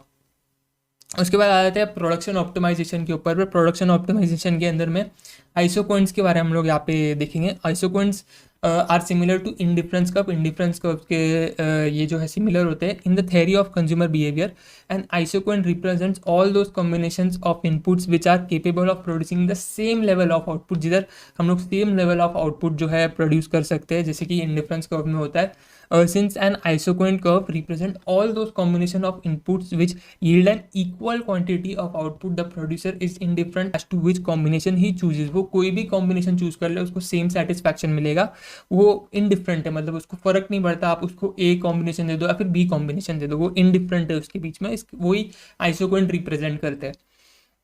Therefore, isoquants are also called as equal product curves, production indifference curve और iso product curves। यहाँ पे हमारा जो है चैप्टर 3 का यूनिट 1 खत्म हो जाता है। सर उसके बाद हम लोग आ जाते हैं यूनिट 2 के ऊपर, जो कि होता है थ्योरी ऑफ कॉस्ट। हम लोग प्रोडक्शन को जो है पूरा करके आ चुके हैं यूनिट 1 को। अभी हम लोग कॉस्ट के साथ शुरू करेंगे यूनिट 2 को, जिसके अंदर सबसे पहले हम लोग अकाउंटिंग कॉस्ट के बारे में देख लेते हैं। अकाउंटिंग कॉस्ट ये कॉस्ट होती है जिसके अंदर हम लोग जो है हमारे कैश पेमेंट इन्वॉल्व होते हैं। हमारा एंटरप्रेन्योर अपने जेब से पैसे निकाल के यहाँ पे पे करता है, कैश पेमेंट यहाँ पे इन्वॉल्व होते हैं। Accounting cost are explicit cost and includes all payments and charges made by the entrepreneur to suppliers of various productive factors. जो भी आपके वेरियस प्रोडक्टिव फैक्टर्स को जो पेमेंट एंटरप्रेन्योर करेगा वो आपके अकाउंटिंग कॉस्ट के अंदर आ जाते हैं। ये एक्सप्लिसिट कॉस्ट भी बुलाए जाते हैं, इनको हम लोग एक्सप्लिसिट कॉस्ट भी बोलते हैं। Whereas the cost of factors owned by the entrepreneur himself and employed in his own business is called implicit cost. जो फैक्टर्स आपके एंटरप्रेन्योर ने खुद ओन करके रखे हुए और उसने अपने बिजनेस में लगाए हुए, उसको हम लोग इम्प्लिसिट कॉस्ट बोलते हैं। फिर आते हैं economic cost, include both accounting cost and implicit cost, यानी कि एक्सप्लिसिट कॉस्ट और इम्प्लिसिट कॉस्ट दोनों यहाँ पे इकोनॉमिक कॉस्ट इंक्लूड करती है। यार economic cost are useful for businessman while making decisions. Decision making में बहुत ज़्यादा इंपॉर्टेंट होता है economic cost. Entrepreneur must cover his economic cost if he wants to earn normal profits. याद रखना, अगर आपको नॉर्मल प्रॉफिट्स कमाने हैं तो अगर आपके एंटरप्रेन्योर को नॉर्मल प्रॉफिट्स कमाने हैं तो उसको इकोनॉमिक कॉस्ट तो अपनी कवर करनी ही पड़ेगी। Normal profit is part of implicit cost. उसके बाद यहाँ पे हम लोग ने बात की हुई, if the total revenue received by an entrepreneur just covers both implicit and explicit cost then he has zero economic profit. उसके पास कोई भी इकोनॉमिक प्रॉफिट नहीं होगा, जीरो इकोनॉमिक प्रॉफिट होगा उसके पास, अगर वो सिर्फ और सिर्फ इम्प्लिसिट और एक्सप्लिसिट कॉस्ट को कवर कर रहा है। सुपर नॉर्मल प्रॉफिट्स और पॉजिटिव इकोनॉमिक प्रॉफिट, जिसको हम लोग एबनॉर्मल प्रॉफिट भी बोलते हैं, are over and above these normal profits की हम लोग पीछे भी देख के आ चुके हैं। In other words an entrepreneur is said to be earning positive economic profits, abnormal profit जिसको हम लोग बोलते हैं, only when his revenue are greater than the sum of explicit cost and implicit cost. यानी कि आपका जो नॉर्मल प्रॉफिट है, नॉर्मल प्रॉफिट से अगर ऊपर आप प्रॉफिट कमा रहे हो तो वो सुपर नॉर्मल प्रॉफिट बोलते हैं, हम लोग उसको एबनॉर्मल प्रॉफिट बोलते हैं। हम लोग पीछे भी समझ के आ चुके थे। उसके बाद आते हैं आउटले कॉस्ट के ऊपर में। तो आउटले कॉस्ट जो है एक्चुअल एक्सपेंडिचर जो है इन्वॉल्व करता है ऑफ फंड्स, जैसे कि वेजेस हो गए, मटेरियल हो गया, रेंट हो गया। तो ये आपका जो एक्चुअल एक्सपेंडिचर आप इनकर करते हो आपका आउटले कॉस्ट होगा। फिर आता है इंक्रीमेंटल कॉस्ट, जो कि एडिशनल कॉस्ट के नाम से हम लोग जो है जिसको रिफर करते हैं, incurred by a firm as a result of a business decision. कुछ मैंने बिजनेस डिसीजन लिया जिसकी वजह से मेरे को एडिशनल कॉस्ट लग गई, वो मेरा इंक्रीमेंटल कॉस्ट कहलाया जाएगा। उसके बाद आते हैं संक कॉस्ट। संक कॉस्ट के अंदर जो है ऐसी कॉस्ट होती है जो कि हमने ऑलरेडी इनकर कर लिए, मैंने पास्ट में जो है ऑलरेडी एक लैंड खरीद के रख लिए, तो ये मेरी संक कॉस्ट होगी जो कि मैंने ऑलरेडी ये कॉस्ट इनकर कर ली है। उसके बाद आते हैं कॉस्ट फंक्शन के ऊपर में। Cost function refers to the mathematical relation between cost of a product and the various determinants of cost.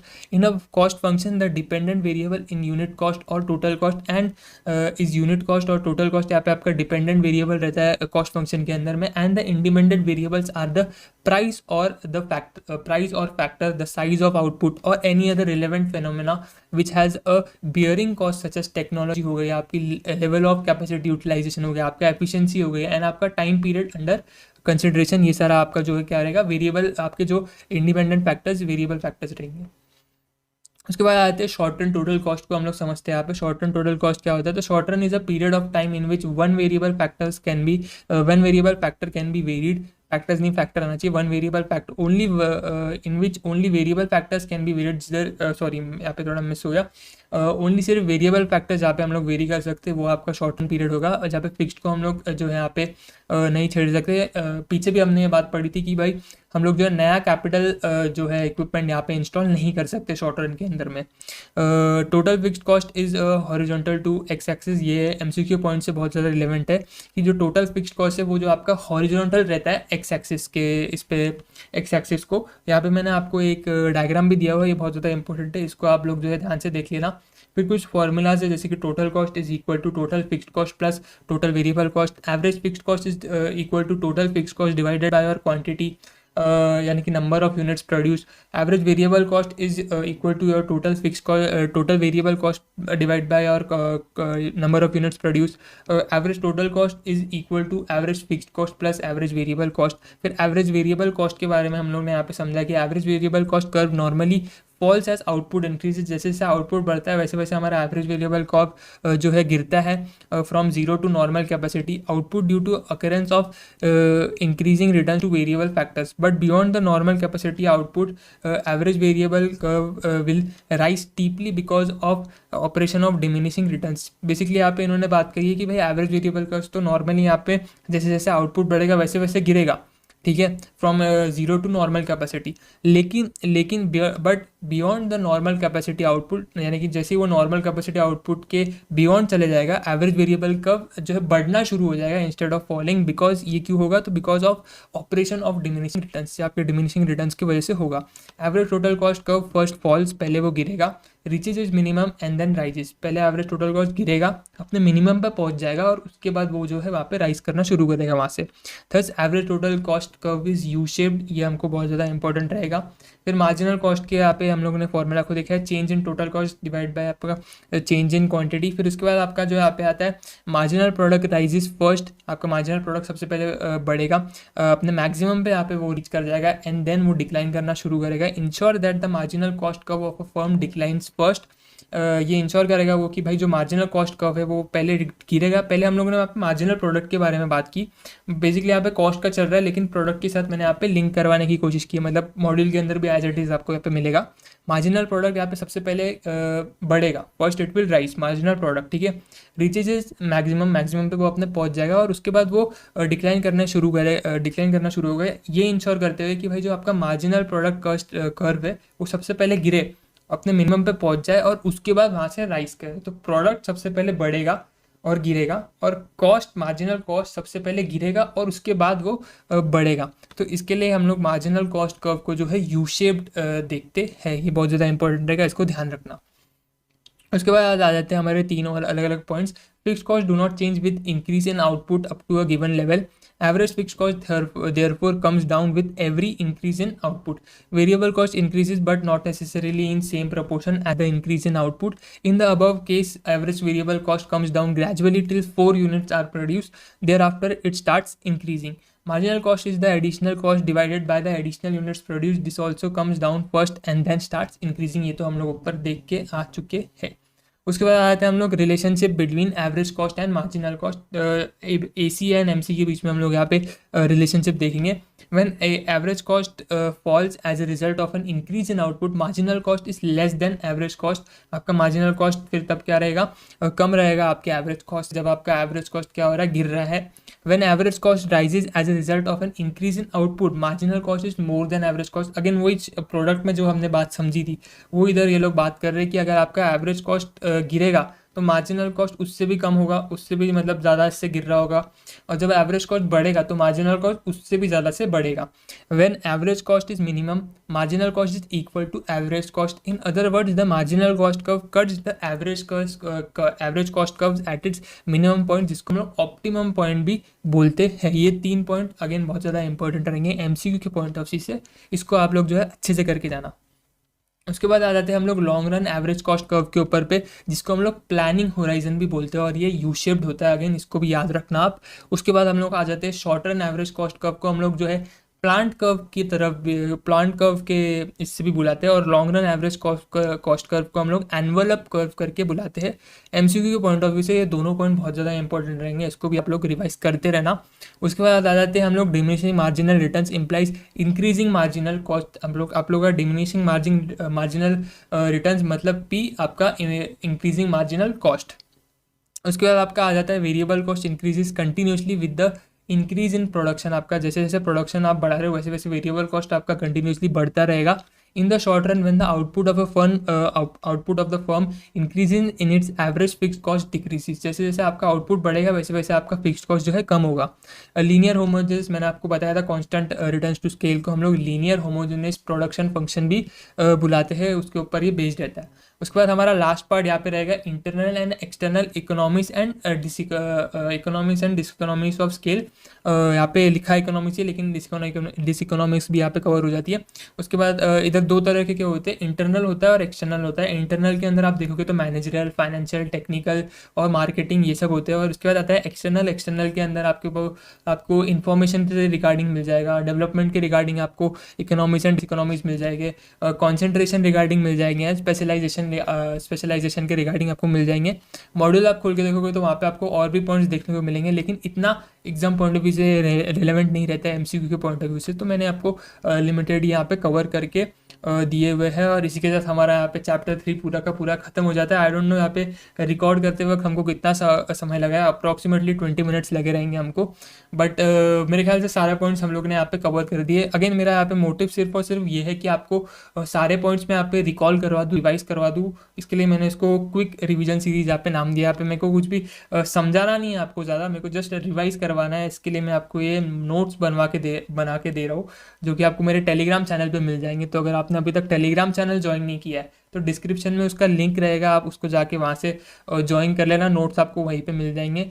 यहाँ पे यूट्यूब चैनल को भी ज़रूर, अगर आपको ये पसंद आ रही रहेगी सीरीज़, तो आप सब्सक्राइब करना, अपने दोस्तों के साथ शेयर करना। अगले जो है हम लोग वीडियो के अंदर चैप्टर 4 को पूरा का पूरा खत्म करेंगे, फिर चैप्टर 5 आगे आने वाले वीडियोस में मैं बीसीआर को भी पूरा कवर करने वाला हूँ, और लॉ को भी मैं इसी की तरह जैसे हम लोग क्विक रिवीजन सीरीज चल रहे हैं वैसे ही हम लोग लॉ और बीसीआर का भी जो है सारी चीज़ें कवर करने वाले हैं। तो बने रहिएगा चैनल पे। मिलता हूँ अगले वीडियो में।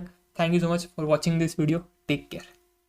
Hello guys, welcome back. एक बार फिर से स्वागत है आप सबका हमारे इस क्विक रिवीजन सीरीज के अंदर में, जिसके अंदर आज हम लोग चैप्टर 4 को पूरा का पूरा कवर करने वाले हैं। नोट्स मैंने यहाँ पे तैयार कर लिए, जो कि आपकी स्क्रीन पे तो आपको नज़र आ रहे हैं, और साथ ही साथ आपको पता है आपको ये नोट्स कहाँ मिलेंगे। तो यहाँ पे हम लोग बिना किसी देरी के करते हैं हमारे चैप्टर 4 के साथ शुरू। पहले हम लोग करेंगे यूनिट 1 के साथ स्टार्ट, जिसके अंदर हम लोग देखेंगे meaning and type of markets, जिसके अंदर सबसे पहली लाइन यहाँ पे जो लिखी हुई है वो लिखी हुई है, in economics we are only considered with exchange value. सिर्फ एक्सचेंज वैल्यू के साथ ही हम लोग कंसिडर रहते हैं।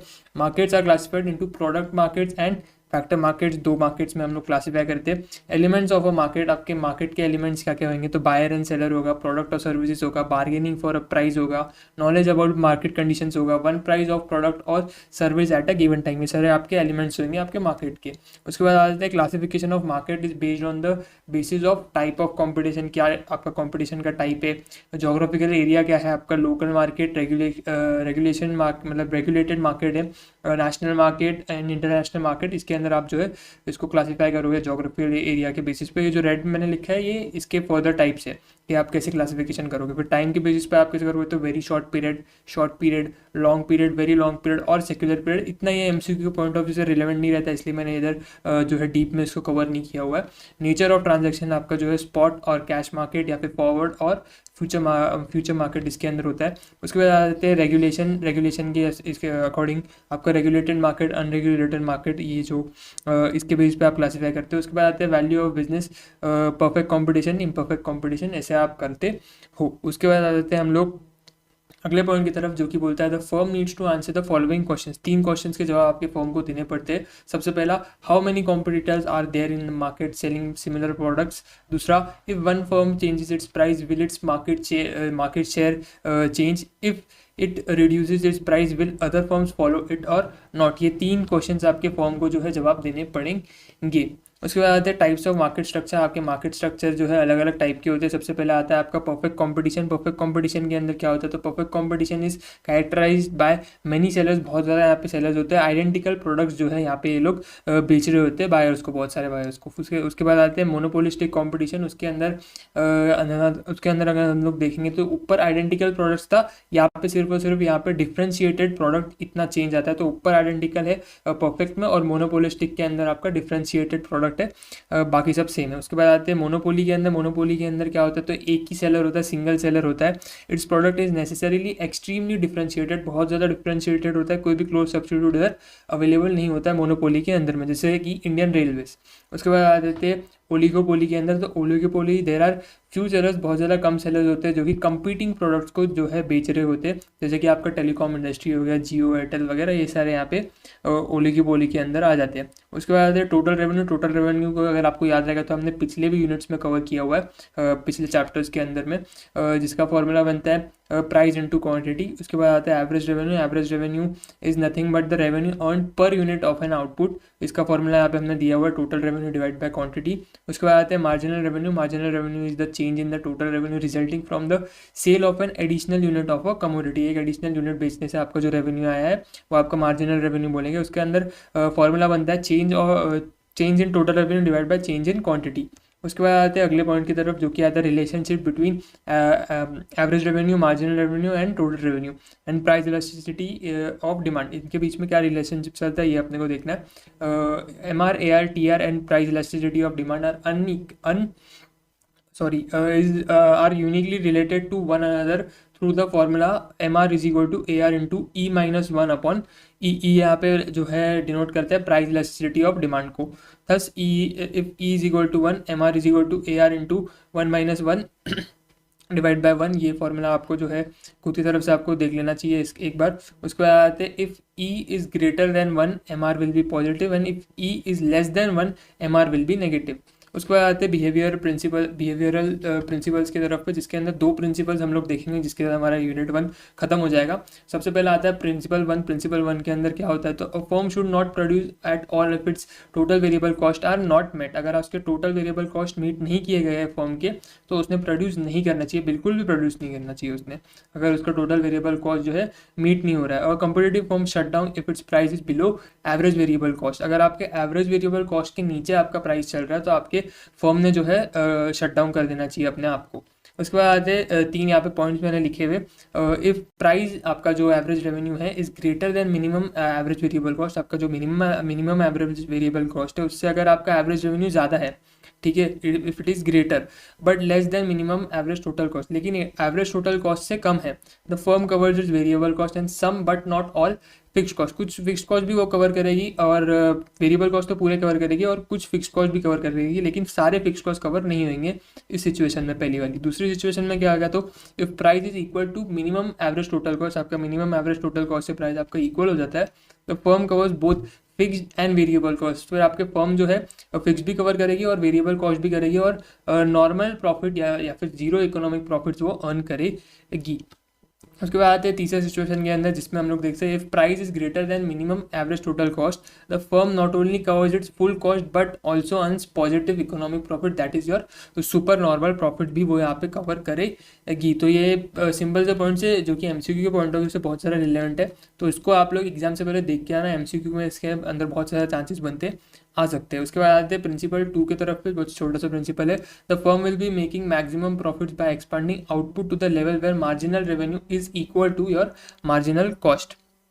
उसके बाद आते हैं इसके अंदर एक ही सिचुएशन बनती है, the firm will maximise profits at the point at which marginal revenue is equal to your marginal cost. वहाँ पे ये लोग जो है प्रॉफिट अपना मैक्सिमाइज कर देंगे। इधर हमारा यूनिट 1 खत्म होता है। यूनिट 2 अगेन बहुत ज़्यादा छोटा सा यूनिट यहाँ पे रहेगा। यूनिट 2 के अंदर हम लोग देखते हैं डिटर्मिनेशन ऑफ प्राइजेस, जिसके अंदर सबसे पहला चीज़ हम लोग देखते हैं equilibrium prices is also called as the market clearing price. Equilibrium price को हम लोग मार्केट क्लियरिंग प्राइस भी बोलते हैं। ये वाला पॉइंट एमसीक्यू के हिसाब से बहुत ज़्यादा रिलेवेंट रहेगा। उसके बाद आते हैं हमारे 4 पॉइंट यहाँ पे आते हैं। एंड इंक्रीज जो है आपका जो है राइटवर्ड शिफ्ट करेगा आपके, अगर डिमांड में इंक्रीज आता है आपके कर्व को, और अगर डिक्रीज आता है यहाँ पे डिमांड के अंदर तो आपका कर्व जो है लेफ्ट साइड पे शिफ्ट मारेगा। एंड इंक्रीज इन सप्लाई, अगर आपका सप्लाई बढ़ता है तो वो राइट शिफ्ट मारेगा, और अगर आपका सप्लाई गिरता है तो वो लेफ्ट शिफ्ट मारेगा। ये बड़ा बेसिक पॉइंट रहता है। उसके बाद आते हैं यहाँ पे when both demand and supply increase, जब आपका डिमांड और सप्लाई दोनों इंक्रीज करते हैं, इक्विलिब्रियम क्वांटिटी इंक्रीजेस, आपका इक्विलिब्रियम क्वांटिटी भी बढ़ता है, but the change in equilibrium price is uncertain. आपके इक्विलिब्रियम प्राइस में क्या चेंज आएगा ये हमको पता नहीं है, अनसर्टेन है। When both demand and supply decrease, जब आपके दोनों डिमांड एंड सप्लाई डिक्रीज होते तो equilibrium quantity decreases but the change in equilibrium price is uncertain. तो ऊपर इक्विलिब्रियम क्वांटिटी बढ़ रही थी, यहाँ पे नीचे इक्विलिब्रियम क्वांटिटी जो है डिक्रीज हो रही है, और आपका दोनों जगह इक्विलिब्रियम प्राइस तो अभी भी अनसर्टेन है। तो ये 2 पॉइंट बहुत ज़्यादा इंपॉर्टेंट रहेंगे। उसके बाद आगे नीचे और 2 पॉइंट मैंने यहाँ पे कवर किए हुए। If the increase in demand is more then decrease in the supply, अगर आपका डिमांड में जो है इंक्रीज ज़्यादा आया हुआ है देन द सप्लाई के अंदर जो डिक्रीज आया हुआ है, if the increase in demand is more than the decrease in supply, therefore the equilibrium price and equilibrium quantity will rise. तो आपका इक्विलिब्रियम प्राइस और इक्विलिब्रियम क्वांटिटी दोनों आपका जो है यहाँ पे राइज कर जाएगा, बढ़ जाएगा। If the decrease in supply is more than the increase in demand, आपका जो सप्लाई के अंदर जो डिक्रीज आया है वो ज़्यादा आया है देन जो डिमांड में इंक्रीज आया है, therefore the equilibrium price and equilibrium quantity will fall. तो दोनों यहाँ पे प्राइस एंड क्वांटिटी जो है फॉल कर जाएगी। ये भी एमसीक्यू के पॉइंट ऑफ व्यू से बहुत ज़्यादा इंपॉर्टेंट है, इसको भी याद रखना। उसके बाद आते हैं अगले पॉइंट की तरफ पे। विद गिवन सप्लाई कर्व और decrease in demand causes and overall decrease in price and decrease in equilibrium quantity, price और क्वांटिटी यहाँ पे दोनों यहाँ पे जो है कम होएगी। उसके बाद आते हैं अगले पॉइंट पे। If supply increases in a greater proportion than demand, अगर आपका सप्लाई जो है इंक्रीज हो रहा है in greater proportion than the demand, the new equilibrium price will be lower than the original equilibrium and the new equilibrium quantity will be higher than आपका जो पुराना रहेगा उससे। तो ये पॉइंट आपका जो है बहुत ज़्यादा इंपॉर्टेंट रहेगा। इसी के साथ यूनिट 2 भी हमारा यहाँ पे ख़त्म हो जाएगा।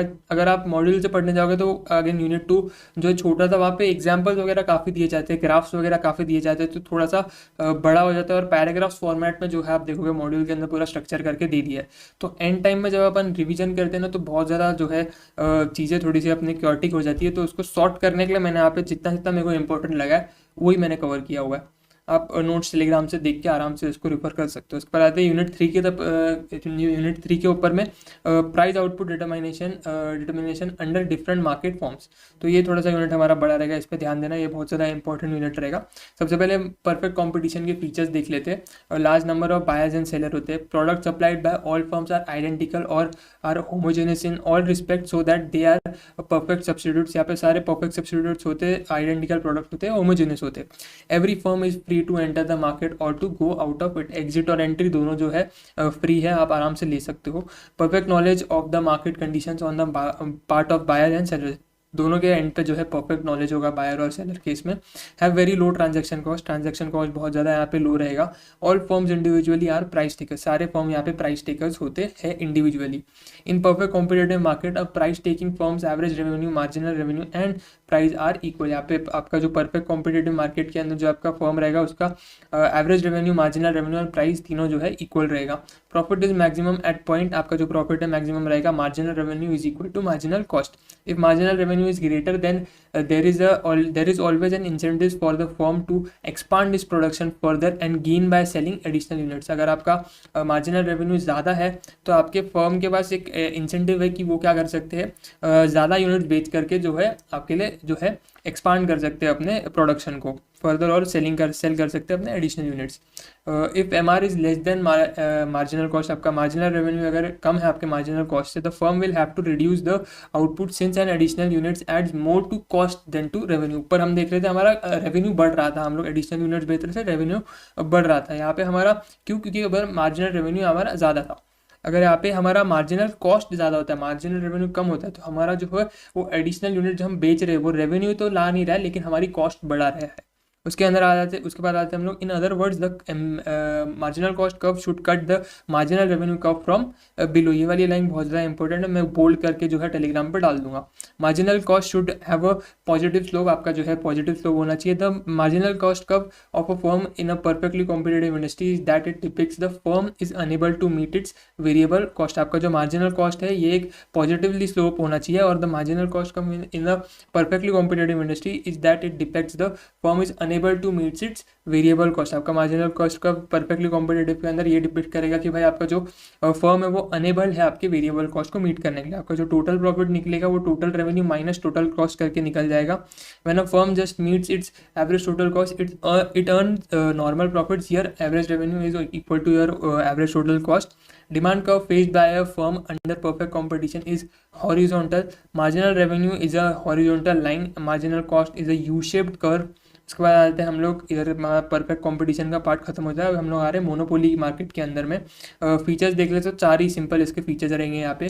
सिंगल सेलर रहेगा आपके प्रोडक्ट का, आपका बैरियर्स रहेगा एंट्री के लिए, ऊपर आपका बैरियर और एंट्री और एग्जिट दोनों फ्री थे। यहाँ पे एंट्री के लिए बैरियर्स लगाए हुए मोनोपोली के अंदर में, कोई भी सब्सटीट्यूट नहीं है। ऊपर देखा था हमने सारे सब्सटीट्यूट भरे पड़े आइडेंटिकल प्रोडक्ट है, होमोजेनस है। इधर हेटेरोजेनस कह सकते हो, कोई भी क्लोज सब्सटीट्यूट यहाँ पे अवेलेबल नहीं है। मार्केट पावर यहाँ पे रहती है।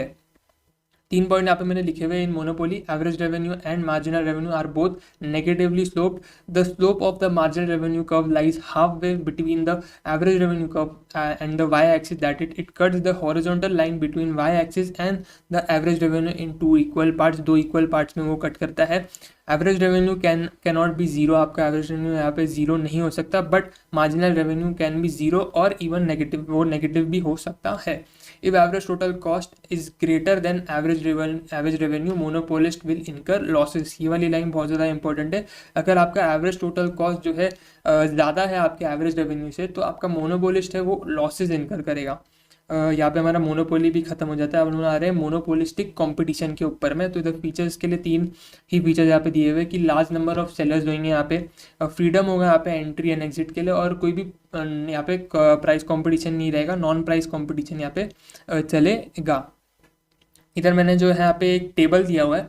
अब ऐसे सेम टेबल आपको जो है इधर भी मिल जाएगा, क्या कहते हैं मॉड्यूल में भी मिल जाएगा, लेकिन मॉड्यूल के अंदर काफ़ी सारे पॉइंट्स दिए हुए थे। जो पॉइंट्स मेरे को इंपॉर्टेंट लगे मैंने वही पॉइंट्स यहाँ पे डाले हुए।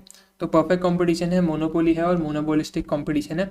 सबसे पहले परफेक्ट कंपटीशन पे आ जाते हैं। आपका यहाँ पे price is equal to your marginal cost. फिर आपका मोनोपोली में अंदर आपका जो प्राइस है वो ज़्यादा होता है आपके मार्जिनल कॉस्ट से, और मोनोपोलिस्टिक में भी सेम होता है। उसके बाद आते हैं हम लोग जो है दूसरे पॉइंट की तरफ पे। तो price is less then the other market forces. Other market forces से यहाँ पे प्राइस लेस होता है परफेक्ट कंपटीशन के अंदर में। मोनोपोली के अंदर हाई इक्विलिब्रियम प्राइस होता है, एंड मोनोपोलिस्टिक के अंदर प्राइस ज़्यादा होता है कंपेयर टू परफेक्ट कंपटीशन। उसके बाद आते हैं डिमांड कर्व इस यहाँ पे इन्फिनेटली इलास्टिक होता है। फिर आपका यहाँ पे downward sloping and highly inelastic demand curve होता है मोनोपोली के अंदर में, और मोनोपोलिस्टिक के अंदर में downward sloping and more elastic demand curve यहाँ पे होता है। उसके बाद आते हैं परफेक्ट कंपटीशन में। फिर से आपका जो टोटल रेवेन्यू है is a straight line positively slope. Straight line होता है टोटल रेवेन्यू, आपका टोटल रेवेन्यू का बहुत पॉजिटिवली स्लोप करता है। मोनोपोली के अंदर अगर आप देखो तो टोटल रेवेन्यू का यू शेप्ड रहता है, एंड सेम आपका मोनोपोलिस्टिक कंपटीशन के अंदर भी total revenue curve U shaped रहता है, यू शेप्ड रहता है। उसके बाद आते हैं हम लोग यहाँ पे no super normal profit in long run. Long run में आप सुपर नॉर्मल प्रॉफिट्स नहीं कमा सकते किधर, परफेक्ट कंपटीशन के अंदर में। Super normal profits in short run and long run. Monopoly के अंदर आप दोनों जगह, शॉर्ट रन में और लॉन्ग रन दोनों जगह आप सुपर नॉर्मल प्रॉफिट्स कमा सकते हो। एंड मोनोपोलिस्टिक के अंदर आप जो है कोई भी super normal profits long run में नहीं कमा सकते हो, जस्ट लाइक आपका परफेक्ट कंपटीशन। उसके बाद आते हैं हम लोग यहाँ पे product is produce at minimum average cost. आपका जो प्रोडक्ट को जो है उसको प्रोड्यूस किया जाता है मिनिमम एवरेज कॉस्ट पे परफेक्ट कंपटीशन के अंदर में। Product is produce at the declining portion of the average cost आपके मोनोपोली में, और आपका सेम आपका मोनोपोलिस्टिक के अंदर भी बैठता है कि आपका प्रोडक्ट जो है प्रोड्यूस किया जाता है at the declining portion of the average cost. उसके बाद आते हैं equilibrium quantity is highest and produce at least cost. आपका कम से कम कॉस्ट पे यहाँ पे परफेक्ट कंपटीशन के अंदर प्रोडक्शन किया जाता है, और इक्विलिब्रियम क्वांटिटी हाईएस्ट होती है। आपका जो है मोनोपोली के अंदर आपकी इक्विलिब्रियम क्वांटिटी कम होती है अदर मार्केट फोर्सेस के कंपैरिजन में, एंड यहाँ पे आपका मोनोपोलिस्टिक कंपटीशन के अंदर आपकी इक्विलिब्रियम क्वांटिटी कम होती है आपके ऑप्टिमल पॉइंट से। Here there is excess capacity, आपका मोनोपोलिस्टिक कंपटीशन के अंदर में थोड़ा एक्सेस कैपेसिटी भी आपको मिलता है। तो यहाँ पे हमारा फाइनली मोनोपोलिस्टिक कंपटीशन के साथ हमने एक टेबल भी देख लिया। अब हम लोग आते हैं टाइप्स ऑफ ओलिगोपोली की तरफ पे कि अलग अलग टाइप्स की ओलिगोपोली होती है। सबसे पहले आता है प्योर ओलिगोपोली और परफेक्ट ओलिगोपोली, जो कि अकर होती है when the product is homogeneous, जब आपका प्रोडक्ट होमोजेनस होता है। जैसे कि आप एग्जांपल में एल्यूमिनियम इंडस्ट्री ले लो। This type of oligopoly tends to process raw materials और produce intermediate goods that are used as inputs by other industries, जो कि अदर इंडस्ट्रीज जो है यूज़ करती है, वो यहाँ पे जो है बनाए जाते हैं। नोटेबल एग्जाम्पल यहाँ पे आपके जो है पेट्रोलियम बन सकते हैं, स्टील बन सकता है, एल्यूमिनियम बन सकते हैं, ये सारी चीज़ें बन सकती है। डिफरेंशिएटेड और इम्परफेक्ट ओलिगोपोली का वकर होता है तो when goods are sold at based on product differentiation के ऊपर आपका जो यहाँ पे गुड्स बेस्ड होता है, तो तब आपका डिफरेंशिएटेड या फिर इम्परफेक्ट ओलिगोपोली बनता है, जैसे कि टैल्कम पाउडर हो गया।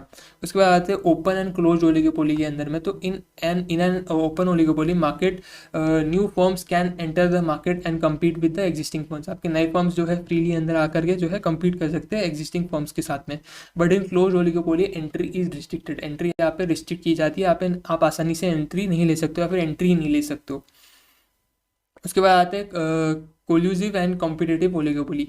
When few firms of the oligopoly market come to a common understanding or act in collusion with each other, कुछ क्या तो common understanding पे आते हैं या फिर वो collusion में act करते हैं with each other, either in fixing prices और output, और both, या साथ मिलते आते हैं और या तो वो prices fix करते हैं या फिर वो output fix करते हैं या फिर वो दोनों चीज़ें fix करते हैं।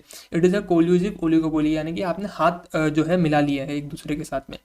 उसके बाद आता है when there is an absence of such an understanding, जब आपका ऐसा अंडरस्टैंडिंग नहीं होता है among the firms and they compete with each other, वो लोग आपस में कम्पीट करते हैं, तो it is called as competitive oligopoly.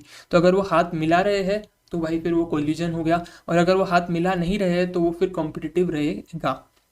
हाथ किस में मिला रहे तो वो प्राइस वगैरह और आउटपुट वगैरह फिक्स करने में, या फिर दोनों चीज़ें। उसके बाद आते हैं पार्शियल और फुल ओलिगोपोली। पार्शियल और फुल ओलिगोपोली के अंदर क्या होता है, तो oligopoly is partial when the industry is dominated by one large firm which is considered और looked upon as the leader of the group, जिसको हम लोग लीडर की तरह देखते हैं एक ही फर्म को। The dominating firm will be the price leader, वो प्राइस लीडर हो गई ऑफकोर्स सी बात है। In full oligopoly the market will be conspicuous by the absence of price leadership, आपका जो मार्केट जो है वो कंस्पिशियस हो जाएगा by absence of price leadership. उसके बाद आते हैं अगले टाइप की तरफ, तो होता है syndicated and organized oligopoly. Syndicated oligopoly के अंदर क्या होता है, तो syndicated oligopoly refers to that situation where the firm sells their products through a centralize syndicate, आपका जो है एक सेंट्रलाइज सिंडिकेट होता है जिसके थ्रू ही आपके फर्म जो है यहाँ पे जो भी प्रोडक्ट वगैरह है वो बेचते हैं। Organized oligopoly refers to the situation where the firms organize themselves into a central association for fixing prices output quotas. यहाँ पे ये लोग क्या करते हैं, एक एसोसिएशन बना देते हैं जिसके साथ ये लोग जो है जिस पे अपने प्राइजेस वगैरह, कोटास वगैरह, आउटपुट वगैरह जो है फिक्स करते हैं, डिसाइड करते हैं। तो यहाँ पे सिंडिकेटेड एंड ऑर्गेनाइज्ड ओलिगोपोली भी हमारा खत्म होता है। इसके बाद आ जाते हैं हम लोग अगले पॉइंट की तरफ, जो है किंग्ड, प्रोनाउंसिएशन शायद मेरा गलत हो सकता है, तो kinked demand curve hypothesis given by an American economist Paul A Sweezy. ये आपका एमसीक्यू के पॉइंट से बहुत ज़्यादा इंपॉर्टेंट बैठता है, hence it is called at Sweezy's model, तो इसको हम लोग स्विजीज मॉडल भी बुलाते हैं। फिर और कुछ टाइप की भी जो है मार्केट बनता है, जैसे डुओपोली बनता है। डुओपोली के अंदर क्या होता है, तो दो फॉर्म होते हैं आपके मार्केट में।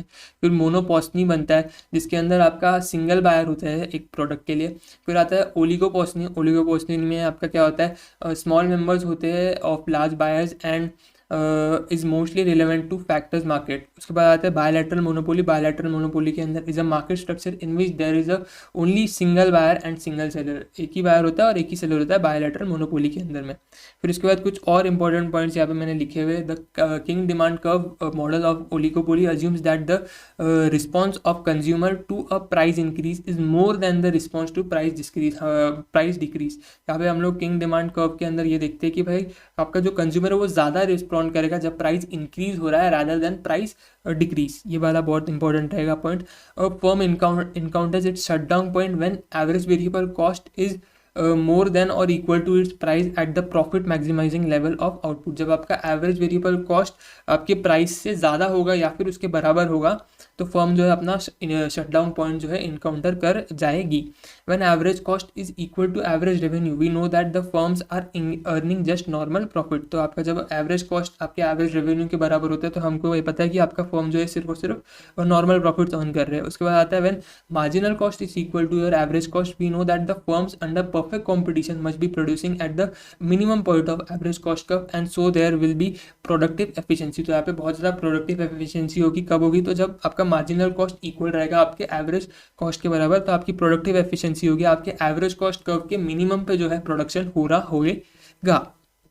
उसके बाद आते हैं लास्ट पॉइंट की तरफ, जिसमें हम लोग देखते हैं आपका जो मार्जिनल कॉस्ट है जब आपके एवरेज रेवेन्यू के बराबर हो जाता है तो इसको हम लोग अलोकेटिव एफिशिएंसी भी बोलते हैं। तो ऊपर प्रोडक्टिव एफिशिएंसी था, marginal cost is equal to average cost था तो प्रोडक्टिव एफिशिएंसी था, और जब marginal cost is equal to your average revenue तो अलोकेटिव एफिशिएंसी बोला जाएगा। एमसीक्यू में जो है यहाँ पे इंस्टीट्यूट अच्छा यहाँ पे जो है खेल सकता है।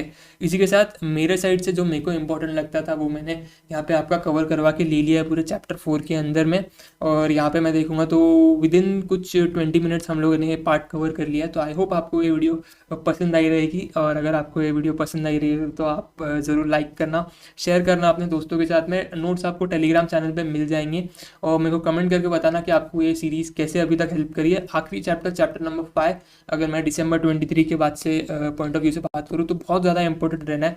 जिस भी बच्चे ने यहाँ पे वीडियो एंड तक देखा है, मैं एक चीज़ बता देता हूँ, मुझे ऐसा लगता है कि चैप्टर 5 जो है इंस्टीट्यूट जो है आपके आने वाले दिसंबर 23 के अटेम्प्ट में अच्छे खासे नंबर के लिए पूछने वाला है। इसका एक रीज़न है क्योंकि नया सिलेबस आ रहा है। नए सिलेबस के अंदर में जो है आप देखोगे तो मैक्रो इकोनॉमिक्स के बारे में काफ़ी ज़्यादा जो है पार्ट कवर करने वाला है इंस्टीट्यूट। तो अभी के सिलेबस में चैप्टर नंबर 5 सिर्फ और सिर्फ इकलौता चैप्टर है जो कि मैक्रो इकोनॉमिक्स से डील करता है। तो उसके अंदर के जो भी टेक्निकलिटीज़ है वो इंस्टीट्यूट आपको यहाँ पे अच्छे खासे नंबर्स के लिए पूछ सकता है। तो इसके लिए हम लोग डिटेल में बात करेंगे चैप्टर 5 की वीडियो में। इस वीडियो को मैं यहीं पे एंड करूँगा। अगेन ज़रूर लाइक करना, सब्सक्राइब करना। अगर आप चैनल पर पहली बार आए हो तो मेरे को कमेंट करके ज़रूर बताना कि आपको वीडियोस कैसे हेल्प कर रहे हो, और टेलीग्राम पे आपको नोट्स मिल जाएंगे, ज़रूर ज्वाइन करना। Thank you so much for watching this video. Take care. चलो गाइज, वेलकम बैक। एक बार फिर से स्वागत है आप सबका हमारे इस वीडियो के अंदर में, जिसके अंदर हम लोग चैप्टर 5 का पूरा क्विक रिवीजन करने वाले हैं। एंड यहाँ पे हमारा इकोनॉमिक्स इस वीडियो के साथ पूरा का पूरा ख़त्म हो जाएगा। सो बिना किसी देरी के साथ करते हैं शुरुआत चैप्टर नंबर 5 की।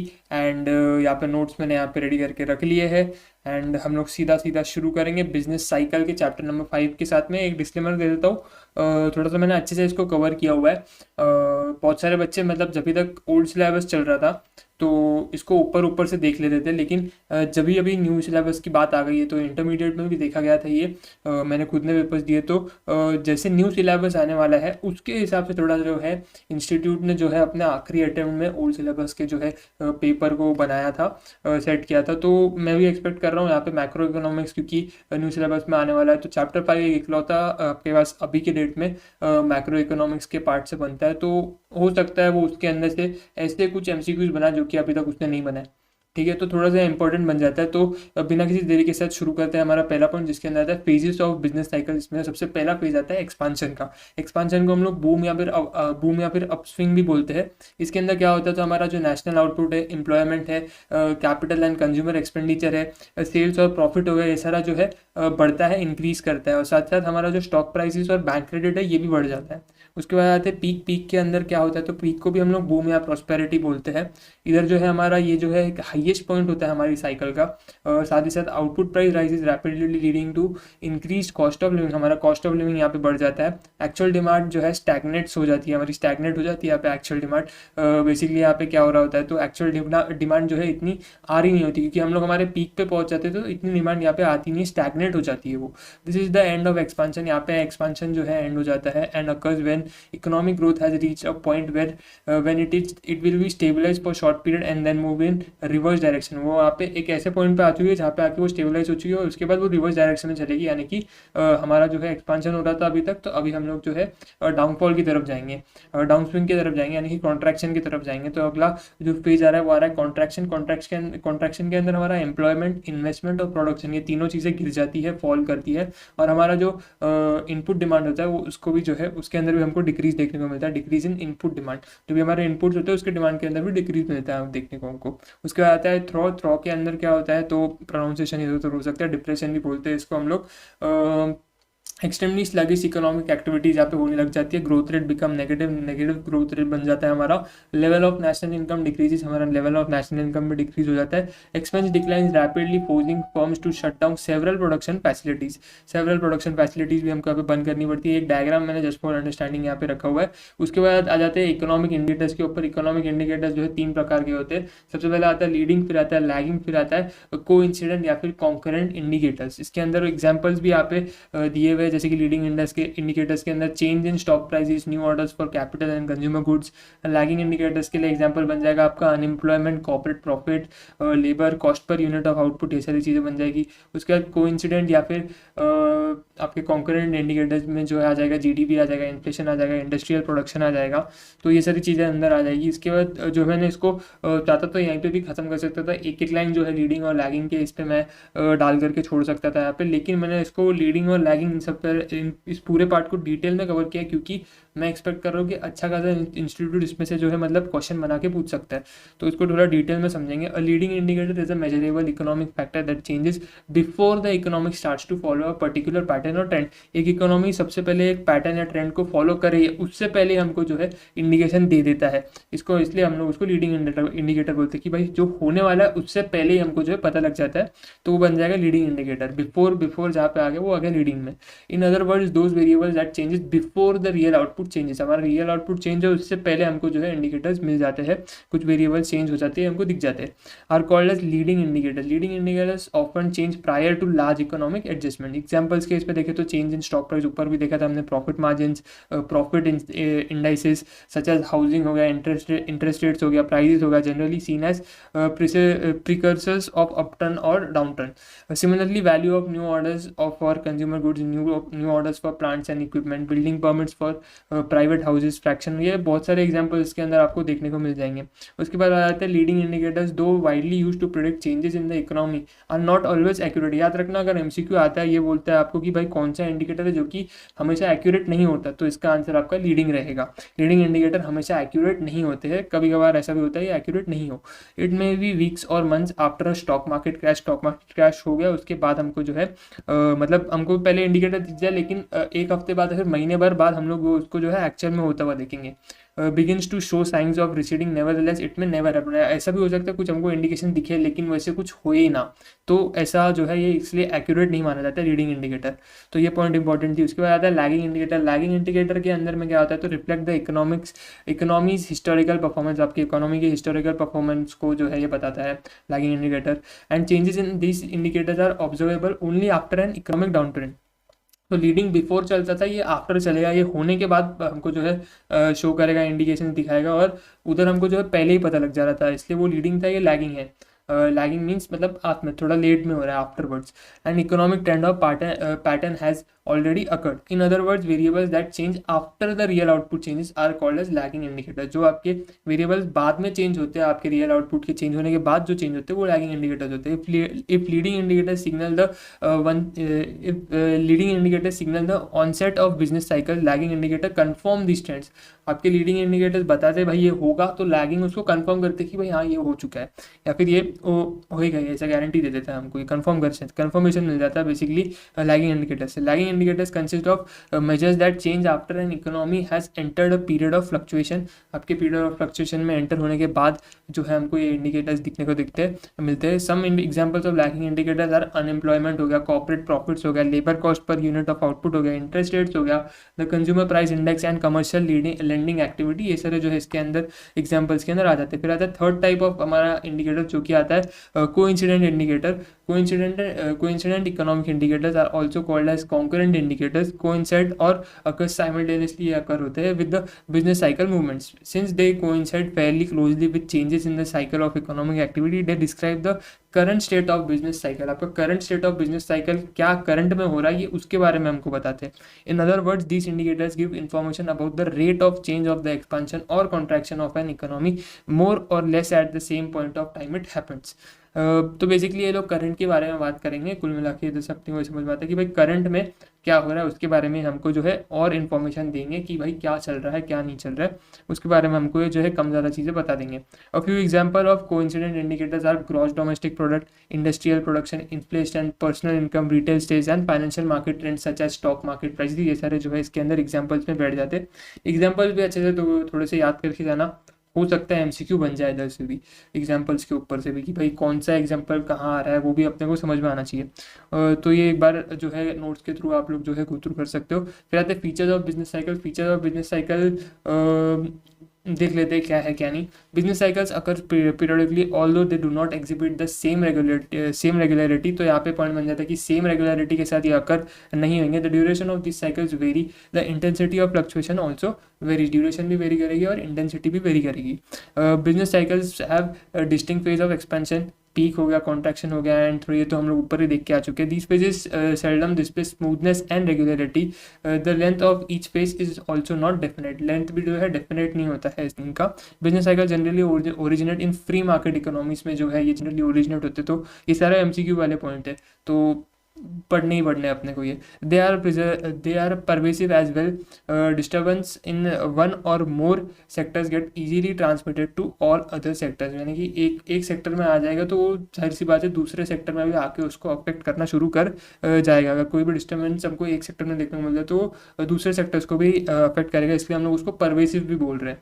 Although all sectors are adversely affected by business cycles, some sectors such as capital goods industries, durable consumer goods industries etcetera are disproportionately affected. Moreover, compared to the agriculture sector, the industrial sector is more prone to adverse effects of trade cycles. तो यहाँ पे ज़्यादा करके industrial sectors के अंदर हमको ज़्यादा जो है ये ज़्यादा करके जो फ्लक्चुएशंस है वो देखने को मिलने वाले हैं। तो इंडस्ट्रियल सेक्टर के अंदर हमको ज़्यादा फ्लक्चुएशन देखने को मिलने वाले हैं। ये वाला पॉइंट भी ऐसे एमसीक्यू के पॉइंट ऑफ व्यू से बहुत ज़्यादा इंपॉर्टेंट रहेगा। फीचर्स एक बार अच्छे से जो है देख के जाना है एग्जाम में, हो सकता है यहाँ पे एमसीक्यू जो है इधर से उठ के पूरा आ जाए। उसके बाद आता है business cycles are exceedingly complex phenomena. ये जो है कॉम्प्लेक्स फिनोमेना होता है। They do not have uniform characteristics and causes. They are, तो यहाँ पे ये वाला पॉइंट भी इंपॉर्टेंट बनता है कि कोई भी यूनिफॉर्म कैरेक्टरिस्टिक्स नहीं होते इनके। They are caused by varying factors, therefore it is difficult to make an accurate prediction of trade cycles before their occurrence. तो यहाँ पे एक्यूरेट प्रोडिक्शन करना बहुत ज़्यादा मुश्किल हो जाता है। Repercussions of business cycles get simultaneously felt on nearly all economic variables, that is output, employment, investment। तो इन सब पे जो है आपके ट्रेड साइकिल्स के अपने जो बिजनेस साइकिल्स है उसके जो है यहाँ पे कॉन्सिक्वेंसेज हमको देखने को मिलता है। यहाँ पे जो अफेक्ट करते तो आउटपुट को अफेक्ट हम लोग होते हुए देखते हैं, एम्प्लॉयमेंट को होते हुए देखते हैं। तो ये सारा जो रिपरकशंस है वो ये लोग ये चीज़ें जो है फेस करते हैं। उसके बाद आता है business cycles are contagious and are international in character. They begin in one country and mostly spread to other countries through trade relations. For example आपका जो है great depression of 1930 in the USA and Great Britain affected the almost all the countries, specially the capitalist countries of the world. तो हम लोग free market economy में होते हुए देखते हैं, तो जाहिर सी बात है कैपिटलिस्ट इकोनॉमी उसका अल्टरनेटिव नाम बनता है। तो यहाँ पे जो कैपिटलिस्ट कंट्रीज है उनको जो है ये ज़्यादा करके अफेक्ट होते हुए हमने देखा था। Business cycles have serious consequences और wellbeing of the society. Wellbeing of society के ऊपर भी जो है ये सीरियस कॉन्सिक्वेंसेज रखता है। तो यहाँ पे फीचर्स हमारे खत्म हो जाते हैं। उसके बाद आते हैं कॉजेज ऑफ बिजनेस साइकिल। तो दो तरह के से कॉजेज हम लोग देखेंगे, एक तो देखेंगे इंटरनल कॉजेज, दूसरे देखेंगे एक्सटर्नल कॉजेज। इंटरनल कॉजेज के अंदर क्या होगा, तो फ्लक्चुएशन इन इफेक्टिव डिमांड। हम लोग फ्लक्चुएशन देखेंगे इफेक्टिव डिमांड के अंदर में, जो कि केनेसिस यहाँ पे जो इकोनॉमिस्ट है इन्होंने जो है ये चीज़ हमको बताई थी। तो ये एमसीक्यू के पॉइंट में पूछता है इंस्टीट्यूट, तो याद रखना। फ्लक्चुएशन से इन्वेस्टमेंट जो है प्राइम कॉस्ट होता है हमारे बिजनेस साइकिल का। Variations in government spending, macro economic policies, money supply. Macro economic policies और मनी सप्लाई को भी मॉड्यूल में देखोगे तो अच्छे तरीके से उन्होंने समझाया था वहाँ पे, लेकिन रिवीजन के इसमें इतना काम का नहीं और एग्जाम पॉइंट ऑफ व्यू से मेरे को इतना काम का नहीं लगा, तो मैंने उसके आगे कुछ ब्रैकेट में लिखा नहीं समझाने के लिए। बट ऊपर के 2 पॉइंट थे, उसके अंदर केनेसिस जो है वो बहुत ज़्यादा इंपॉर्टेंट वाला एमसीक्यू बन जाता है कि भाई फ्लक्चुएशन इन इफेक्टिव डिमांड जो है केनेसिस के अकॉर्डिंग में जो है उधर बातें लिखी गई है। और नीचे फ्लक्चुएशन इन इन्वेस्टमेंट यहाँ पे प्राइम कॉज होता है हमारे बिजनेस साइकिल का। ये वाला पॉइंट 2 इंपॉर्टेंट है, तो मैंने वहाँ पे एक्सप्लेन करने के लिए लिख दिया है। फिर आता है अपने आगे बढ़ेंगे तो हमारे साइकोलॉजिकल फैक्टर्स भी इधर अंदर आ जाते हैं। तो साइकोलॉजिकल फैक्टर्स में जो है PIGOU पिगोयू जो भी इनका नाम है, इनके अकॉर्डिंग में जो है यहाँ पे बातें लिखी गई है। तो modern business activities are based on the anticipations of business community and are affected by waves of optimism और पेसिमिज्म। तो यहाँ पे जो है साइकोलॉजिकल फैक्टर्स भी जो है आपके जो है इंटरनल कॉज बन जाते हैं आपके बिजनेस साइकिल का, ये पिगोने ने बोला था, तो ये भी बात हमारे लिए इंपॉर्टेंट बन जाती है। फिर एक्सटर्नल कॉजेज के अंदर तो जो है सिंपल से बात आ जाती है, तो war, post war reconstruction, technology shock, natural factors, population growth, ये सारे आपके एक्सटर्नल कॉजेज हो जाते हैं। दो आखिरी लाइन हमारे इस चैप्टर की ये बनती है कि the process of reversal that is recovery is initially felt in labour market. ये लेबर मार्केट में इनिशियली जो है हम लोगों ने फेल्ट किया था प्रोसेस ऑफ रिवर्सल रिकवरी को। Recovery acts as a turning point from depression to expansion, ये बात भी हमको समझनी पड़ेगी। Trade cycle is a purely monetary phenomena, ये हैवट्रे ने बोला था, हैवट्रे जो भी इसका नाम है, तुम लोग देख लेना, नोट्स टेलीग्राम चैनल पे तुमको मिल जाएंगे। इसी के साथ चैप्टर 5 यहीं पे ख़त्म हो जाता है। अगर किसको ये थोड़ा सा फास्ट लगा रहेगा, फिर लगा रहेगा मैंने कुछ चीज़ समझा ही नहीं, तो ये रिवीजन मैं करा रहा हूँ, जिसमें को पूरे पॉइंट्स रिकॉल कराने हैं। मेरा मोटिव सिर्फ और सिर्फ ये है कि 1.5 डेज में तुम लोग जो है पूरी तरीके से तैयार होकर एग्जाम में उतरो, तो इसके लिए तुमको सारे पॉइंट्स रिकॉल होने बहुत ज़्यादा ज़रूरी है। तो उस पॉइंट ऑफ व्यू से मैंने ये नोट्स को तैयार किया है और उसी पॉइंट ऑफ व्यू से मैंने ये वीडियोज़ को जो है रिकॉर्ड किया हुआ है। यहाँ पे मैं अगर एक एक पॉइंट को समझा के ट्रांसलेट करने में, रुकने में, एक एक पॉइंट का मतलब बनाने में मैं रुकूँ, तो ये क्विक रिवीजन सीरीज़ के बदले बहुत ज़्यादा लॉन्ग बन जाएगी, तो मेरे को जो बनानी नहीं है, तो उसको क्विक ही रखना। मेरे को 1.5 दिन का मेरा पूरा का पूरा ये जो मोटिव है कि तुम 1.5 दिन में अच्छे से रिवाइज कर लो, या फिर तुम अभी अकाउंट्स कर रहे हो, लॉ कर रहे हो, या फिर मैथ्स कर रहे हो, तो उसके बीच में कभी कभार लगता है कि भाई कुछ चीज़ भूल रहे हैं, या फिर थोड़ा सा कुछ इकोनॉमिक्स कर ले, थोड़ा सा माइंड भी रिफ्रेश हो जाए, और माइंड को हमको किधर और डालना नहीं होता है, पढ़ाई में ही रखना होता है। तो उस पॉइंट ऑफ व्यू से तुम्हारा कम टाइम में जो है काम हो जाए, उस पॉइंट ऑफ व्यू से मैंने ये सारे वीडियोस को बनाया हुआ है, और उस पॉइंट से मैंने नोट्स को बनाया हुआ है। नोट्स में तो मेरे को नहीं लगता कोई भी कमी रही होगी, बट वीडियो मेरा ये फर्स्ट टाइम था, तो शायद कुछ कमी रह गई हो तो तुम लोग मेरे को कमेंट सेक्शन में बता सकते हो, क्योंकि मैंने अभी लॉ के भी लेक्चर्स जो है शूट करने बाकी है मेरे। BCR का इसके तुरंत बाद मैं वीडियो डाल दूंगा, तो चैप्टर 5 का वीडियो जैसे ही हमारा अभी ये आ जाएगा, मैं इसको एडिट करके डाल दूंगा, उसके तुरंत बाद आपका BCR का वीडियो भी मैं जो है अपलोड कर दूंगा। तो BCR में हमने 30 मिनट्स के अंदर पूरा का पूरा BCR कवर किया हुआ है, तो उसका लिंक भी आपको जो है डिस्क्रिप्शन में मिल जाएगा, एंड जैसे ही वो अपलोड हो जाएगा तो चैनल पे आपको दिख जाएगा।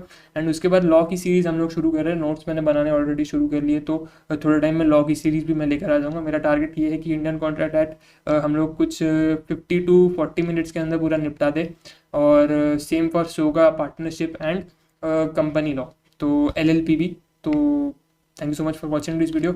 ज़रूर अपना जो है फीडबैक मेरे को कमेंट सेक्शन में देना। ध्यान रखना अपना, अच्छे से मन लगा के पढ़ाई करना। All the very very very best to you guys, and कोई भी दिक्कत हो तो कमेंट सेक्शन खुला है। बाकी मिलता हूँ अगली वीडियो में BCR के, तब तक के लिए ध्यान रखना अपना, टेक केयर एंड लगे रहो, ऑल द बेस्ट।